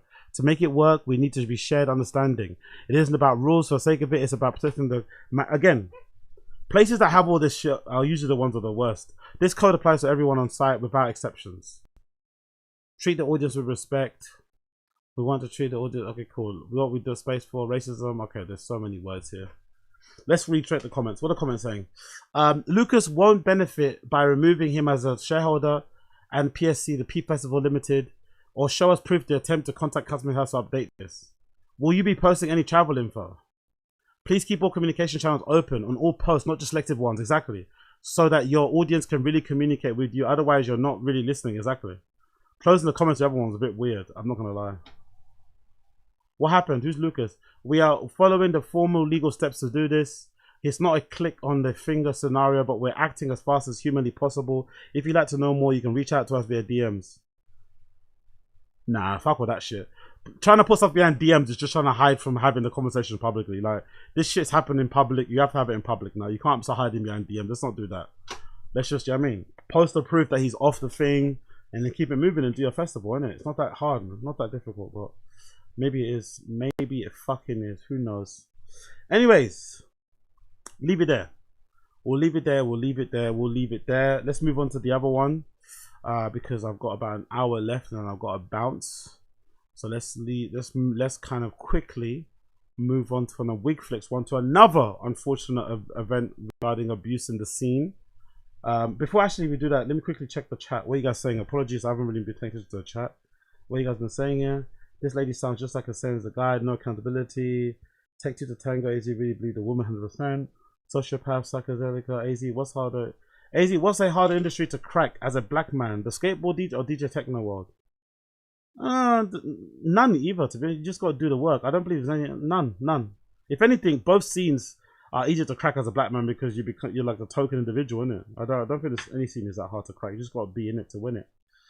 But yeah, big up everyone in the stream chat. He does, had fun. Alright, cool. Let's move on to Lion and Lamb. This one's really distressing and sad because I've been to Lion and Lamb a few times. A really good little venue here in London. Very small, great sound system, great bookings. So it's really upsetting to hear. I'm not going to lie. Very upsetting to hear that one of the co-founders of the Lion of the Lamb, has been accused of some abuse allegations pertaining to the stuff that he got up to in the pub itself with some of the bartenders, people that work there, which is fucking crazy. But also makes some sense when if you've known any owners of venues or you know, bookers and stuff, they're usually kind of creepy and weird guys anyway in general. So this is not super surprising, but still kind of upsetting to read regardless, because of the institution that the Lion and Lamb is, the history it's had in London in terms of, you know, the scene in general, and the amount of good nights I've generally had in that pub bar place, you know, throughout my life, especially the times I was working in Shoreditch and shit, you know what I mean? Would always pop in there after work and stuff, have a little boogie before getting the night bus there, the N8 back home and shit. So this is courtesy of RA. London venue The Lion and the Lamb cuts ties with co-founder Andre King amid abuse allegation. The Oxford Space has cancelled its up-and-coming program. The whole entire program is cancelled in order to work out the next steps effectively. Pretty crazy, isn't it, man? Hopefully the staff also get paid still. I don't know if that's still a thing, but that's kind of rough for the staff that are there and did nothing wrong. The Lion and Lamb co-founder Andre King has been removed from the business following allegations of abuse. The London venue broke the news on Instagram last Sunday, July 5th, revealing that the team won't continue in any business relationship with Andre King in any capacity. All of the up-and-coming shows have been cancelled as a result in order to work out the steps effectively. In a separate post, fellow co-founder Moro Fenno, said that he's absolutely disgusted at the allegations made against his business partner, and insisting that he had never imagined it was anything like that was being alleged. Tons of DJs, including Silver Lining, Voigtman, Secret Sunday, DJ Larif, Sugar Free, have also taken to Instagram to confirm they will no longer be playing at Hoxton venue moving forward. Wow. Okay, cool. So let's read the statements here and then read some of the allegations, because the allegations are pretty rough. I'm not gonna lie, the allegations are pretty fucking rough. So let's put this out here. So yeah. What? Keep deleting comments and whole posts. We all know what's going on. They're deleting comments. Really? They're deleting comments, you know. Craziness. They're deleting comments.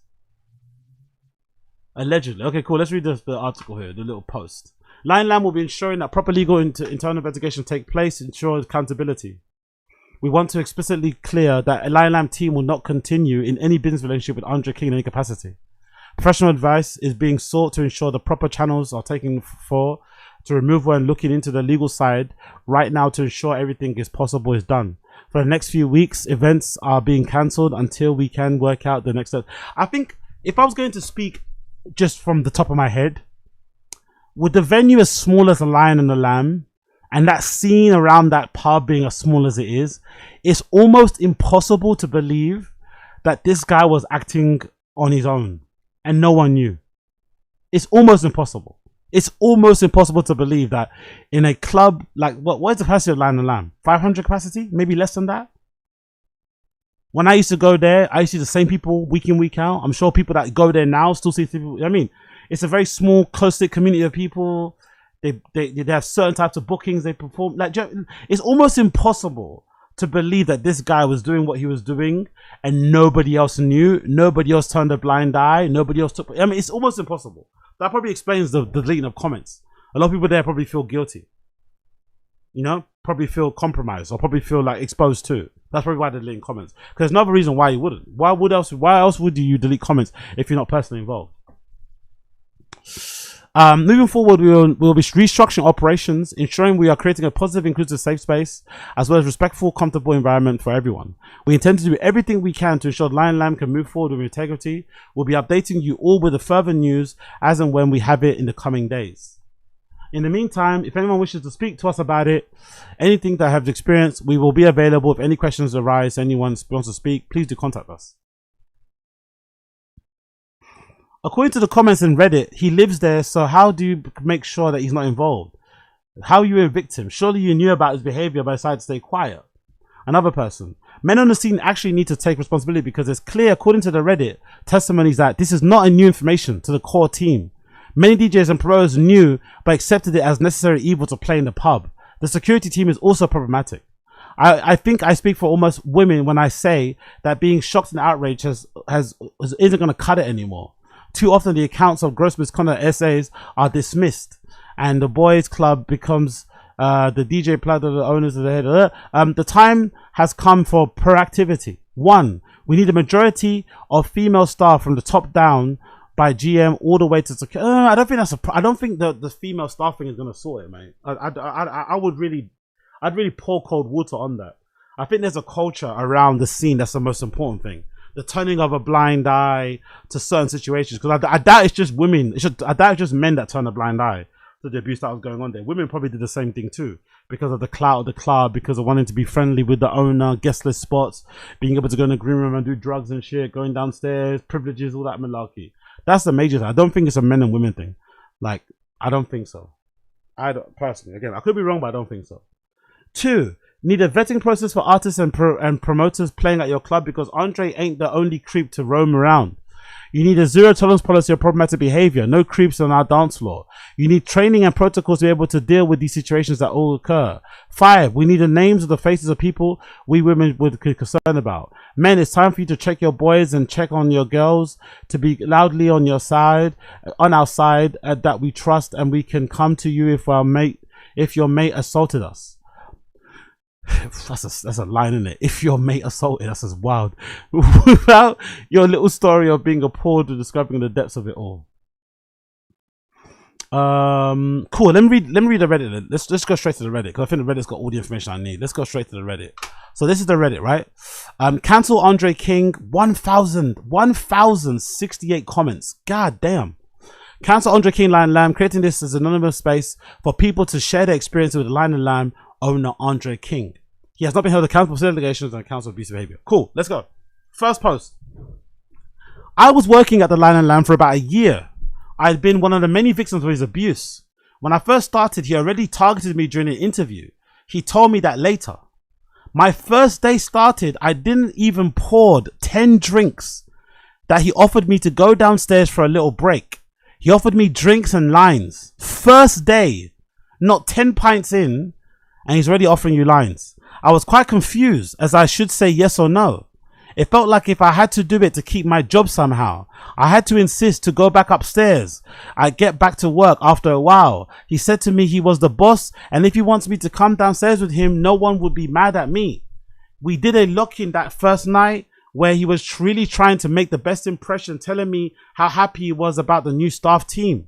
The following weeks got intense. He was constantly calling me downstairs, asking me to stay after for a few drinks that would last hours, sometimes lead to 9, 10 a.m. Sometimes he would be with DJs playing that night, but quite a few, only him and me. Sometimes with friends of mine. He only wanted me to stay, not anyone else from the staff. After a while, I decided to say no to lockings, and that's when he started challenging me. Sometimes nice, sometimes gaslight, sometimes rude. Classic creepy behavior, isn't it? Classic creepy behavior, that isolating, trying to get someone alone via the guise of fun and lines and shit. I quickly seen through him.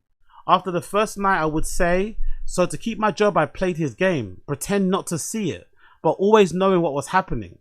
I was nice to him, so nice that he would confess some pretty fucked up shit about his past pretty often. I wanted to be nice, but never flirty with him. Always showed some big friend zone flags. He started to be more and more flirty and compliment here and there, until he finally said he was in love with me one night, pulled my hair around, he grabbed me and got me close to him, grabbed my throat. Oh shit. Holy shit. He said some deeply personal and private things to me one night. He realized I knew too much. I got fired a few days later. He literally invented lies about me to have a reason for it. He also admitted that to me later. Andre will gaslight, manipulate anyone that comes in his way. He's a professional manipulator. I would say he's got some serious narcissistic personality disorder. Andre would have been some kind of modus operandi at Lion. He targets girls like prey and make them go down to the dungeon. Uses skills until he gets what he wants, although I reckon he never really got that far, does he? What's crazy is that I've always wanted to speak out about this. I was scared of repercussions. The shield he's got from the venue really is something that he let it go for too long. I'm glad we're all speaking out today. Jesus Christ. Wow. Okay, another account. It's not been easy to share this, but I'm posting because I've seen others' experiences. When I first started working there, he initially seemed nice, charming, but I quickly saw through it.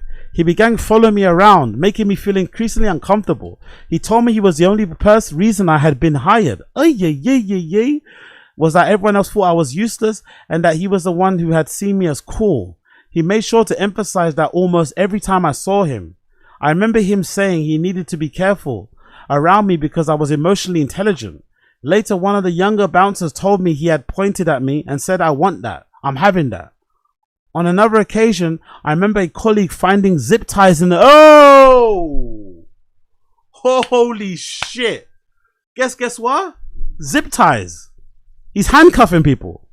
I remember a colleague finding zip ties in the back room, but I didn't make a connection at the time. I told him directly that I felt the behavior was inappropriate. His response was to say that he had enough lovers, and after he would often ignore me, snap at me, speak to me aggressively. Doesn't he sound exactly like that other woman's ex-husband? Doesn't he sound like Wiglex? Don't these guys sound very similar? Wiglex and this Andre King guy, this Lukas Wiglex and Andre King sound very similar, don't they? On one occasion, he called me to a stupid little bitch. I needed a job, so I stayed, but I tried to keep my distance. One night after work, he was being friendly with staff and asking what everyone was doing afterwards. I was planning to meet a friend at home. He kept asking me to come. He kept asking to come with me, insisting that he got free tickets. All he would have to do is say he's Andre King. I did not want him to, but I felt out of my depth saying no to my boss, who could be intimidating and frightening and would easily split on you. I was very intoxicated and not in a clear state of mind. When I was ordering an Uber, he insisted on driving.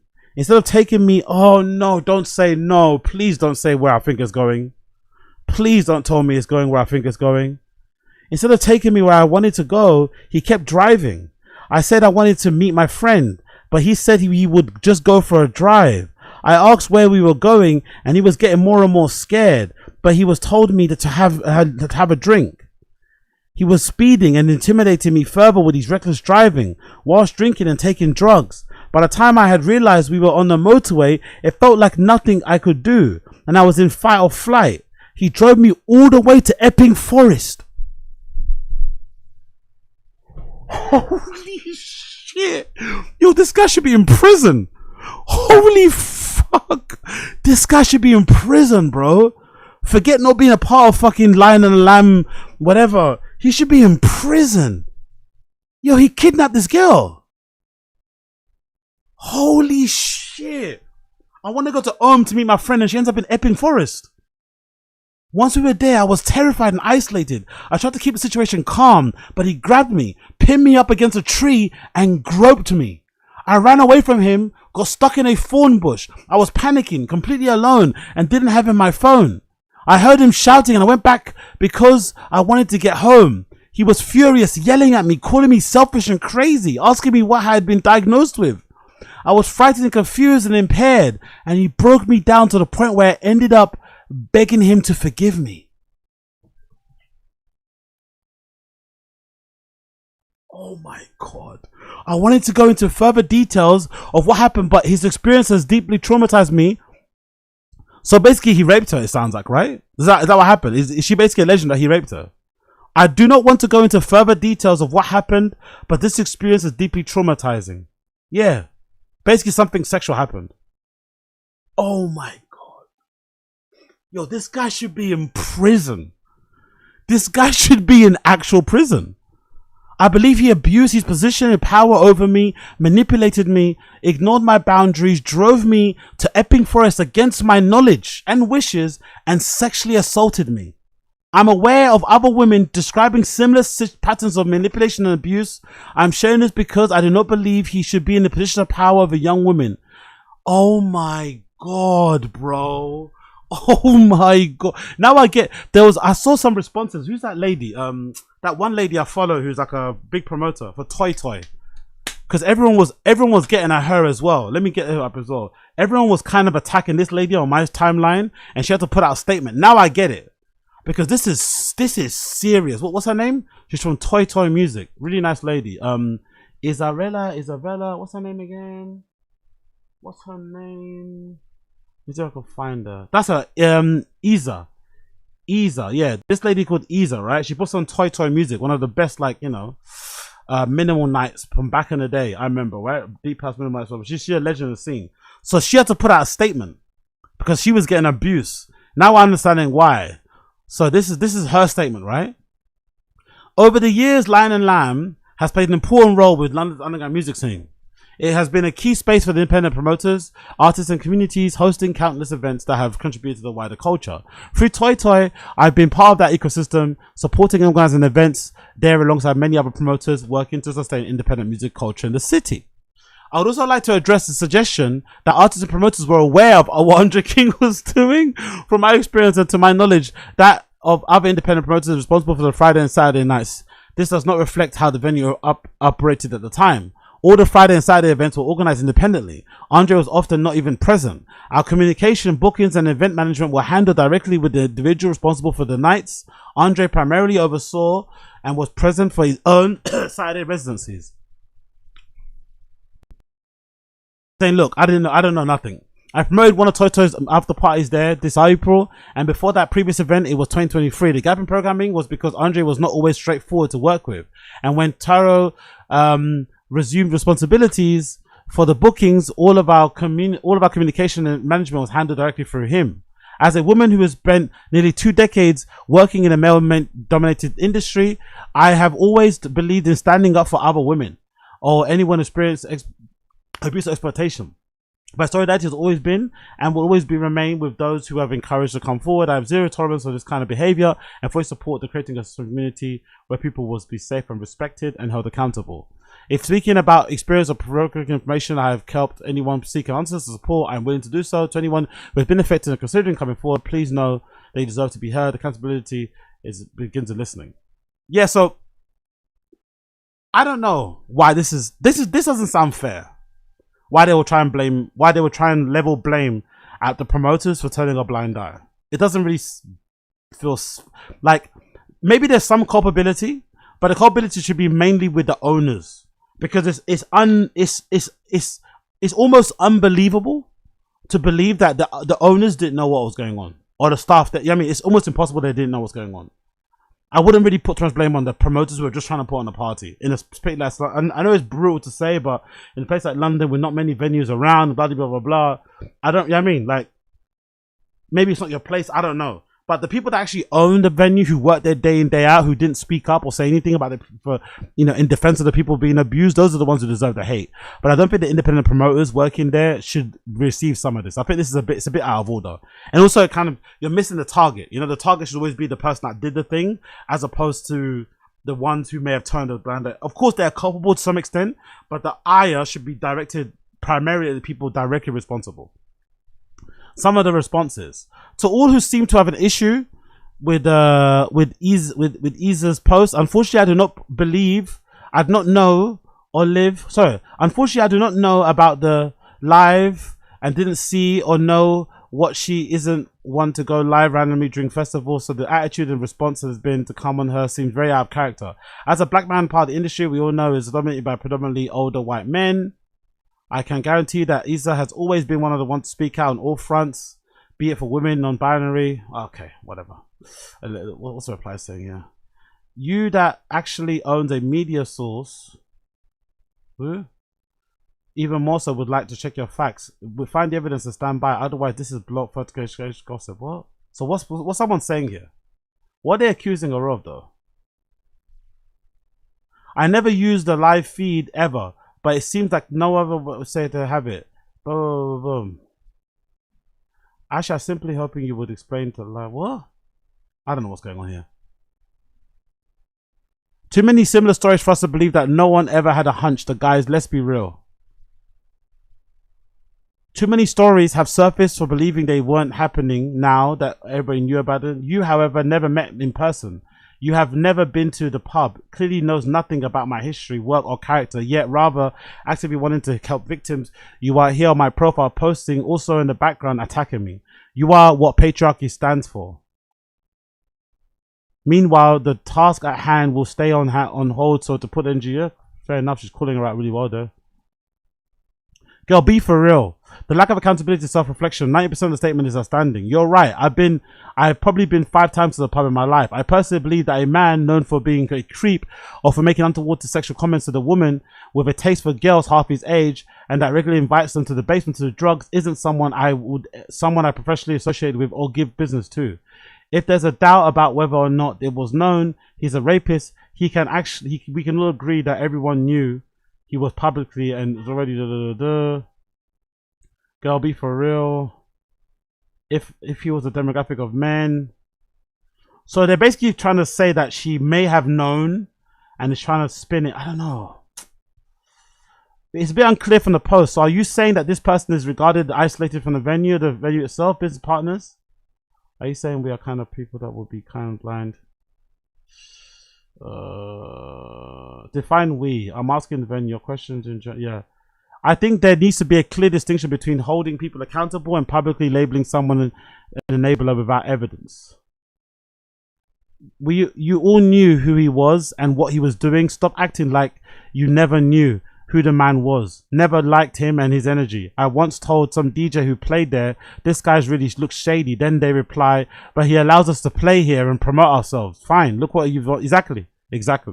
The blind eye to things that people turn in the scene, like, this is why I've always had problems with people, because I'll tell you I'll tell you about yourself. I don't care about fucking guest lists and clubs and getting entry in places. Like, fuck that. Ban me if you want, but if you're a cunt, you're a cunt. Another person says here, I guess I'm not the only one who is proud to people raising their voices out here. So yeah, I don't know, man. A lot of drama, bro. Let's go back to the Reddit thread then. God damn. He raped this girl, you know. This guy raped this girl. Holy shit. Allegedly. Don't fucking sue me, you fucking spineless coward. Another one. It's about fucking time he got called out. Probably the most prolific known sexual predator in the London scene that has yet to be cancelled. I used to work at the pub and I don't even have enough fingers on my hands to count how many people would come up to us in the bar telling us that either they or people they know have horrible experiences with this guy. Luring girls down to the studio, which is technically the basement of the club, with free gear only to get them really wasted and get all hands on with them. He openly told former staff that we used to watch them on cameras and jerk off to them. What? He openly told former staff that we used to watch them on cameras and jerk off to them when they would work. Joke or not, fucking disgusting. Once overheard conversations when I used to open the pub of him already being involved in lawsuits and court cases against his behavior, paying his victims to silence them, escorting staff by paying them to keep him company in while he was sessions in the basement. Not to mention the animal abuse his poor dog has to go through, walking around on broken glass after everyone gets kicked out of the pub at the end of the night, being locked inside for days at a time because he's seshing in the basement. I even had to clean dog shit out the corner of the pub because the dog has to had nowhere else to go. He feeds it on McDonald's regularly. We used to always give new staff the talk about the basement stories to never go down there. I'm also pleasantly surprised that health and safety never shut the place down considering the state of the place. I've seen Bruno the dog eat a period pad with blood on it. Andre just laughed. Have experienced firsthand and have heard countless stories from girls and guys about Andre's shit. He was, had a lock-in downstairs once where things got really weird with a young girl. A lot of substances were involved and dynamic between the two was uncomfortable to say the least. Saw the same girl upstairs being pulled backwards by her bag by him, not in a jokey way. I know people that have worked there who have also reported weird behavior when it comes to drugs and how he deals with staff. Surprised nothing has come out sooner, to be honest. Oh my god. One of my posts regarding the situation keep getting deleted on the Houghton subreddit. To be fair, it's unfair to be posted on the Houghton subreddit. I know Craig Richards was involved in Line Around Lunch if he's still a co-founder in it, but I don't see what he has to do with it. Do you know what I mean? This should go without saying, But those who experience Andre's abuse, thank you for coming forward. Additional note, it's men like Andre who perpetuate the horrific cycle of abuse. I'm sick of people turning a blind eye to, and shame to the admins of Houghton Festival Reddit. But to be fair, the Houghton Festival Reddit has nothing to do with Andre King. That's the long and short. I know it's upsetting, but they should keep this conversation in this Reddit as opposed to the Houghton one. Come on, let's be fair. I know Reddit mods can be a bit annoying, but I don't see what this Andre King stuff has to do with Craig Richards. Mine is the same as the first comment here. I went downstairs with him and he tried it on. Was all pushy and aggressive. As soon as I said I was not interested, he got weird and nasty and made out like I was asked for it. Said that he had given me and my friends a lock-in in substances and made out like I gave him what he wants because of it. Afterwards, he completely blanked me, never lodged my existence again. A friend of mine has almost exactly the same story. This guy completely creeps me out. I've never understood the scene allows it. Yeah, exactly. The scene allows all this behavior, man. Not only had I always heard about Andre was a creep, but one of the bouncers gave me one of the most uncomfortable experiences I've ever had. Was outside finishing a cigarette before going back into the venue. My friend had already gone inside, so I was alone for a moment. One of the security staff came up behind me, grabbed me in a hold with my arms crossed over mine so I couldn't move. While holding me, he said he wanted to slit my mouth from left to right like a joker, and that he was going to kidnap me and not let me go. Hey yo, who raised these men? What type of bars are those? What type of fucking riz is that? While holding me, he said he wanted to slit my mouth from left to right like the Joker, and that he was going to kidnap me and not let me go. Holy shit. At the time, I didn't really process what was happening. I ended up awkwardly laughing and joking because I wanted the situation to end. He eventually let me go and I went inside. It wasn't until afterwards when I spoke to my friends that I realized how disturbing and acceptable that was. Regardless of whether he thought it was a joke or not, physically restraining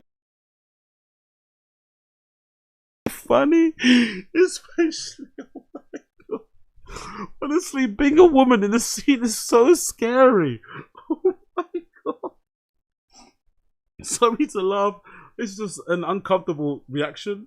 But being a woman in the scene is so scary. Imagine you're finishing off a cigarette and someone just like, do you know what I mean? Man handles it like, what?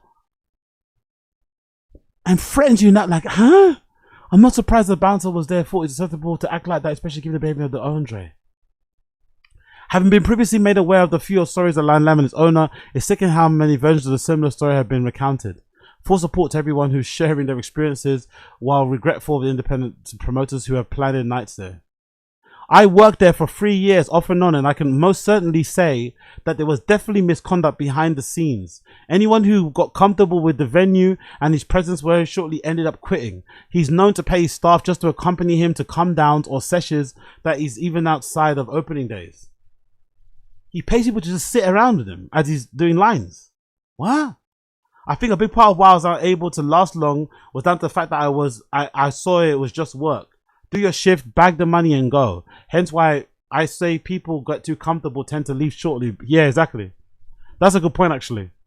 But that's the thing, part of the reason why you want that type of job is to get comfortable. Those lock-ins are part of the fun. Having been a promoter, worked in pubs myself a bit, that's what partly made those jobs bearable. The people that you worked with, right? The lock-ins that you had and shit. Sometimes some of the sessions. But they have to be done on good terms, amicable terms. They can't be done under the guise of fucking creep behavior. Do you know what I mean? Under abuse, under whatever. When everyone's on the same boat, fair enough, but Jesus Christ. Squares had Addy booked tonight and had cancelled and moved to a different venue. Hats off to the owners of this brand. Good stuff. Not cancel, so not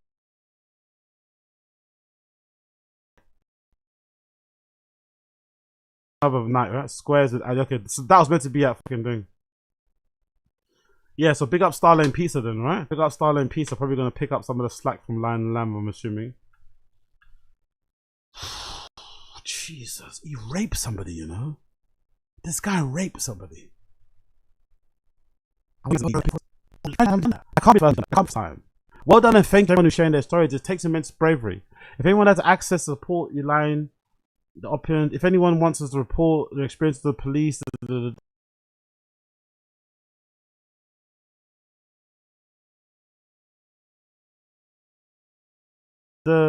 I I've had myself plenty of people who have had horrible experiences with Andre. If he has a woman downstairs, he seems to think that an automatic approval for him to get handsy and grope. There are accounts of it going a lot further than this, with people being scared to come forward. Sorry. Even his recent post talks about himself and discounts all of the other founders of the pub and how much work they put into building it. He's coercive, manipulative, needs to take a cut out of the pub so those that love it would have worked, built the building, can take control and build up what it should be. Years ago, I was like, what, is he on Instagram, this Andre Kingdom? Is he on Instagram? Or has he deleted his Instagram? Let's see. Is that him there? Yeah, this is his Instagram. I'm assuming all the comments are turned off, right?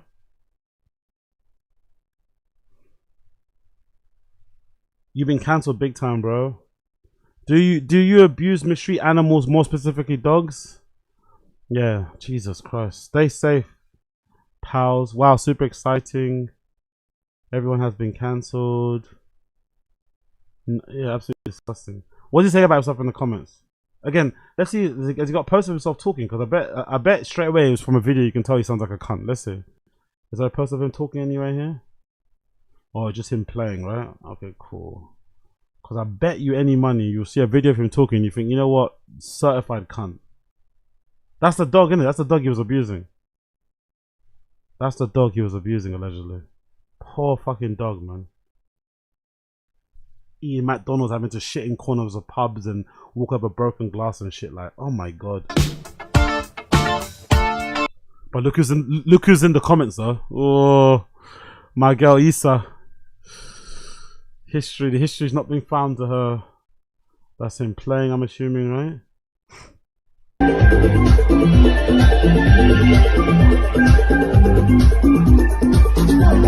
I know this is recency bias, but just looking at him behind the booth, he looks like a cunt.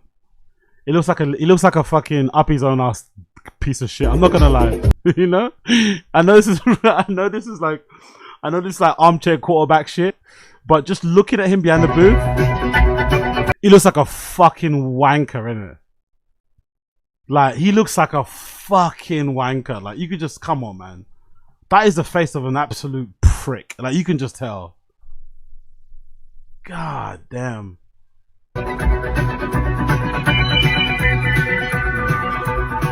Poor dog, man. Poor dog. Poor fucking dog.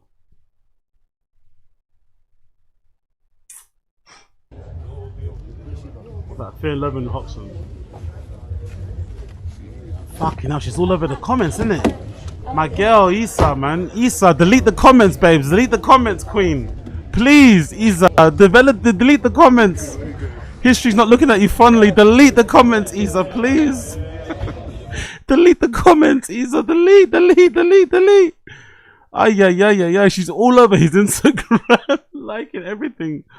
Fucking hell, girl. Delete. What's he posted there? This Saturday, I'll be playing my first ever all night. It's funny to say that almost 10 years ago, when I opened the club, I deliberately never booked myself for an all-night sesh, even though I already spent half 20 years DJing. I never wanted anyone to feel that as a founder and owner, I could simply put myself in the lineup. Nearly a decade later, it feels like the right moment. This journey has been giving me so much. Yeah, he sounds like a fucking cunt in it. Like, he just sounds like one. Hold on, let me see if I can find an interview. I want to hear what he sounds like voice-wise. Like, he just sounds like a prick. Interview. Let's see. There must be one, right? Lion and Lamb. Something like that.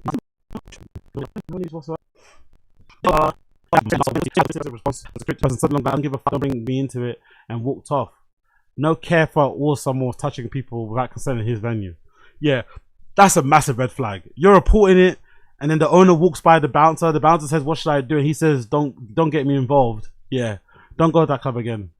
I was also taken to the studio and given a lot of substances and made to almost believe it was okay, anything, and then was yelled at and me was rude too. I've seen him do it to women. Sometimes women younger than enough to be granddaughters who are extremely vulnerable and naive. He's a risk. Yeah. People who have experiences going back 50 years.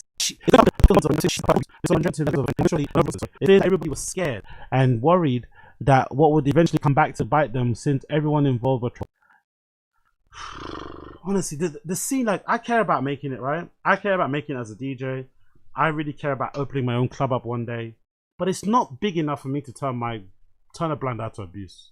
It's not big enough of a dream, of an aspiration for me to like turn a blind eye, to let people like be rude, to let people be condescending, whatever. It's just not that. I'm really happy I have that band. I'm really happy that I'm in love with it. I want to be a part of it, but also not to the point where I'm willing to like turn a blind eye to like people doing some downright evil shit. Because this is beyond, man. This is beyond. This nigga raped somebody, you know? This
nigga raped somebody.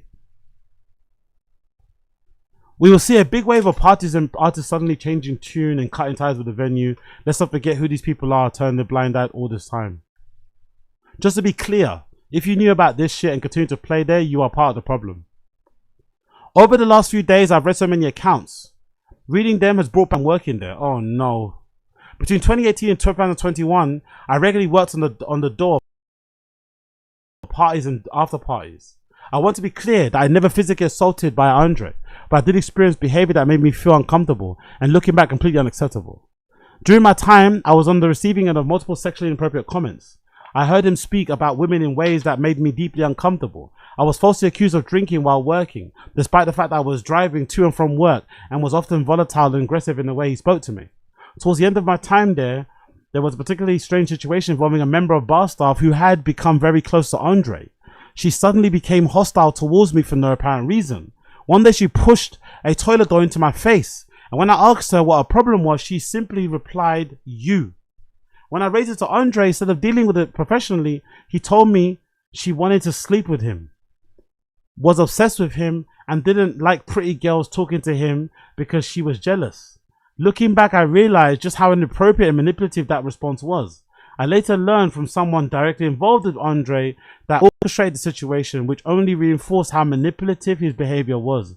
So he was probably telling her that she was into him to make her jealous, and then he was using that to tell the other girl that wasn't interested in him, look, a girl likes me, so you should fuck me. Like, oh, Jesus Christ, just a real piece of shit. The final straw came a week or two later. I wasn't working that evening because I already had plans, but I told the promoter, who was a friend of mine, that I'd come by after dinner to support whoever was on the door, if he needed help, as it was a sold out event and the person working the door was new. By the time I arrived, the door was closed because the venue was full capacity. I stepped outside into a smoking area to talk to two friends. Andre came around the front of the building, started shouting at me in front of everyone outside, and he told me he'd been watching me on the CCTV and I wasn't doing a good enough job. I repeatedly explained that I wasn't even working, and he continued to swearing at me. Eventually, I told him to fuck off and asked him who the fuck he thought he was talking to. Good girl. Honestly, that kind of behavior, I don't understand people just accept like being talked to like pieces of shit because someone owns a club or is a bit like, get fucked, man. Like, honestly, isn't that deep? Like, get fucked. Again, mate, I'm not sure what is the club. Is it the power? Like, you don't really meet many that are nice. That one guy from Fold is really nice though, by the way. I forgot his name. Big up that guy who also owns the other club, the Hand in the Bucket, Ghost or something, the one in Hackney. That guy's really fucking nice. But there's not many owners. I wonder what it is about that job. What is it about that role that just turns guys into pieces of shit? There's not like, you think, I don't know, I can't really think of many owners or club, like even stuff I used to promote in bars and clubs. The owners were always, you just had to tolerate their bullshit, nonsense, pieces of shit behavior because you wanted to put your night on in the club. You just have to tolerate how rude they were, you know what I mean? Condescending, obnoxious, patronizing. You know, you just had to like tolerate it because you had nowhere else to put your party. I wonder what it is about that job or that role that turns guys into just pieces of shit. Oh yeah. Hold on. By the time I arrived, the door was closed. He talked. Eventually, I told him to fuck off. Who do you think you're talking to? He called me a bitch, and told me never to come back. I left in tears and never went back. What makes me saddest is that I was lucky enough to know Lion and Lamb when it generally felt like a family. Ricardo and Maura and Ivan made the pub feel like a home from home. They created a safe. So that's the thing that's really sad about it. So it sounds like he's like legitimately the bad egg. He's legitimately the bad apple in the bunch. Everyone else seems nice, apart from some of the bouncers, right? I heard some, but no one was talking about any of the other owners. People are talking about the bouncers who maybe got enabled, but so far I've not heard anything else about anyone that owns the place. Just this Andre guy and some of the bouncers. So everyone else must have been safe. That's what probably makes it more frustrating. They created a safe, welcoming place for many people that loved. I also worked alongside Lisa and Nigel on security. Having grown up knowing them, they were incredibly protective of me. Lisa would constantly tell me, stay the fuck away from Andre. Wow. At the time, I didn't fully understand why. Looking back, I now do. Yeah, always understand and respect the OGs that work in those places. Listen to them. If an OG or someone that's there tells you to mind this person, watch out there, do it. No matter how pearly the person's teeth are, no matter how nice their smile is, no matter how handsome they are, if somebody older and wiser tells you to stay away from he, she, they, stay away. The same goes for Gus, Raul, Andra, and Lorita. They were all part of what made Lion and Lamb's special place. When that team started leaving, the atmosphere changed completely. The regulars who had made the pub what it was stopped coming as often because it simply wasn't the same place anymore. During my time there, I also witnessed frequent lock-ins and after parties in the basement. I saw Andre supplying women with alcohol and drugs, and at the time, I had accepted it as part of the culture surrounding nightlife in the scene. Towards the end of my time there, I remember seeing increasingly young girls going downstairs into the basement. I never questioned it because the venue was supposed to be over 18s. But the reality was that people weren't routinely being ID'd. So how could any of us know how old anyone else was? Looking back, that thought always makes me feel sick. So he's a pedo too, allegedly. The guy's a rapist and a fucking pedo. Yo, like just bury him into the walls, man. Just bury him into the walls of the fucking prison at this rate. The hardest thing for me over the few days has been the guilt of not speaking up sooner. I've been part of the music scene since I was very young. I grew up around the warehouse parties, clubs, after parties. Somewhere along the way, I became desensitized to the behavior that should have never been normalized. When you're young, you think DJs and musicians are the coolest people in the room. Same. But then once you get into, that's the thing. I think I'm lucky because once I got into it soon as I got, like, as soon as I got into it, I started being a part of it. So I saw what it was straight away. But I'm also a very optimistic person anyway. So I still, even though I knew it was full of cunts, I was like, you know what? When I do my own thing, I'm going to make it cunt free. But I was very aware that, yeah, these people are cunts. Plus it helped that I had like regular friends. My friends weren't just like surrounded in the scene. I mean, I didn't really care about meeting these people outside of scene hours. So I guess it didn't really matter to me that much that they were my friends. I just wanted to go to their parties. I mean, I don't care about getting guest lists. I'll buy my own tickets. I mean, I don't care about getting free drinks. I'll get my own. I don't care about free drugs. I'll bring my own type of thing. So I think that kind of helped me to kind of not be so like, I mean, but still it is quite sad to know like a scene that you're a part of that you got so much from is harboring so much of abuse, man. When you're young, you think these are music to cool people in the room. Everyone wants to know them. Be on the guest list, get backstage, to be invited to other parties. Unfortunately, that kind of admiration can feed huge egos. And I've even seen firsthand how some men in positions of influence abuse that status. For years, I convinced myself that it was just a scene. It wasn't. Reading everyone else's stories has made me realize how much of it normalized because everyone around me acted like it was normal too. While my experiences may not be as severe as others who barely shared, it was still wrong. Staying silent, yeah. Honestly, the venue has been going downhill over the last few years. Such a shame. I put this down to some key people leaving, countless stories of predatory behavior, attempted grooming of women being taken down into basements and made to feel uncomfortable. Another friend worked there for a few weeks and had to really chase to get paid. Obviously, the business isn't going well. It's always out of stock of things at the bar. The drinks are shit and overpriced, and even agencies are coming out and mentioning that artists aren't being paid for bookings. My friend mentioned that when they worked there, they would run up on the road before Friday nights to get spirits and essentials to the bar.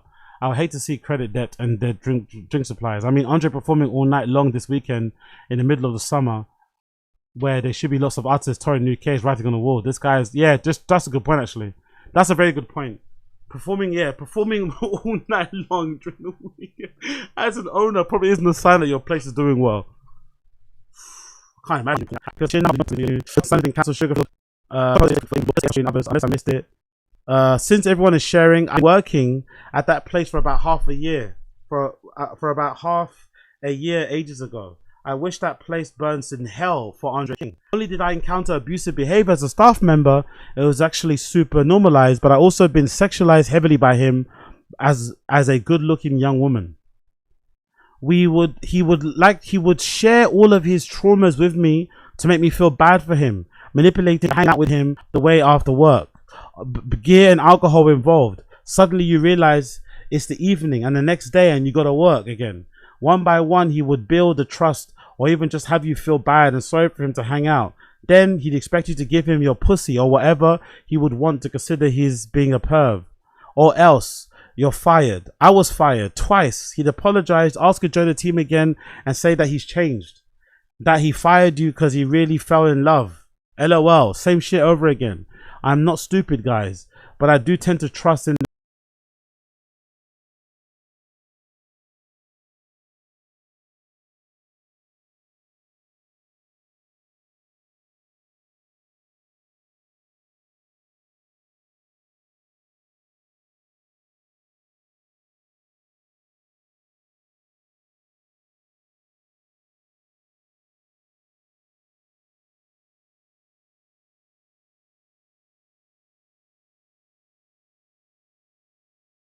the good of people. The things you can get away with when you got some clout, man. It's quite troubling the things people will turn a blind eye to if you got a better position than clout. Because any other normal situation, people wouldn't probably type of behavior. Because he owns a club, legendary London club, great bookings, Ricardo Lobos has played there, all the greats. Ay. To be honest, I wish I had gone to the police and been recording the conversation, since he also did share some stories involving women who didn't really consent to his actions. He'd be proud of it and laugh at how women don't feel comfortable saying a no and how he'd use that. For instance, he once told me that he got under a skirt of a girl while her boyfriend Gaze was away chatting to someone. So basically right in front of him, and Andre said, I'm sure she really enjoyed that because she didn't say anything.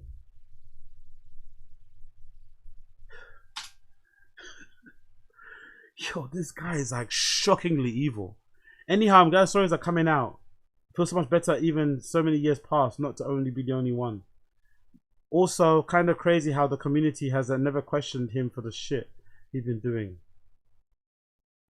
It seems to me like there's no way his circle couldn't have known or made no effort to even intervene. I understand this might hinder my career and my clout. I've kept quiet for too long. What's that? It's also shown me that in the wake of the signs that I've been partying too long. What? It's also shown me this in the wake of the wake up call scene needs, as such as I've been partying ways with all too long. Okay, cool. I haven't been confident enough to post on my own Instagram due to fear of this will be blow up over and the nature of the story will knowingly addresses, but I have decided to anonymously post this here. At first, I believed what was happening was normal, but upon reflection, hearing other people's account of behavior, I now see anything but that.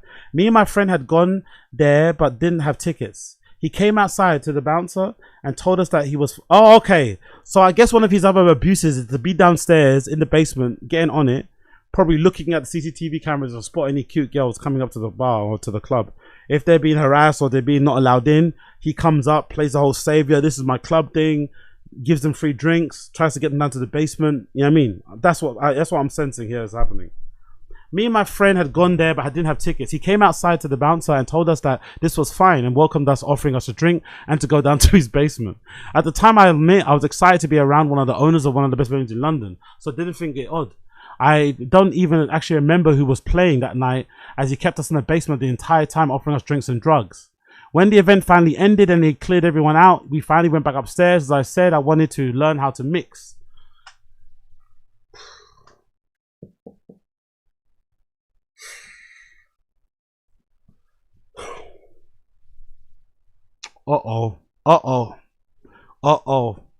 When the event finally ended and he had cleared everyone, we finally went back upstairs. As I said, I wanted to learn how to mix. Within the next few hours, he repeatedly touched up, groped me and my friend. He made strange comments towards us, not wanting to be weird, whilst also being increasingly weird and not needing to have sex. He also made a comment about seeing us behind the decks a few weeks prior to the next event at LNL, describing us as two hotties. What?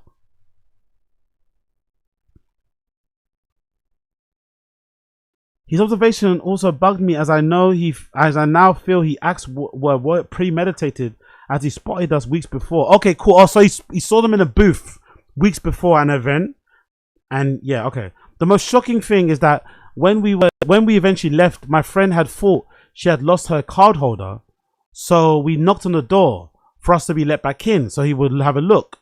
What I thought would be the most mundane task ever then turned into one of the weirdest experiences. He proceeds to open the door, scream at us about waking up his neighbors, but eventually lets us in. He then lectures us for an hour about how this is not how we should behave.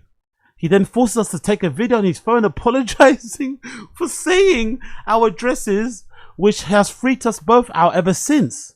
What? And they did it as well. Honestly, bro. Like, what the fuck is wrong with, like, why would you even, what? He then forced us to take a video on his phone apologizing, saying our addresses, which freaked us out. Of course, duh. Upon reflection, the lecturing was textbook narcissism. He was trying to break us down to what he wanted us to do. After the hour of screaming, he then pleads to us to stay and begs us to go fold with him, where he'll get us in for free. At this point, we were so freaked out and demanded that he let us out to leave, which he did. Unlike other accounts where girls were alone, I was lucky my best mate was there. Might have been saving grace. I hate to think what would have happened if either of us were alone. He's a monster. I stand with all women who've been affected.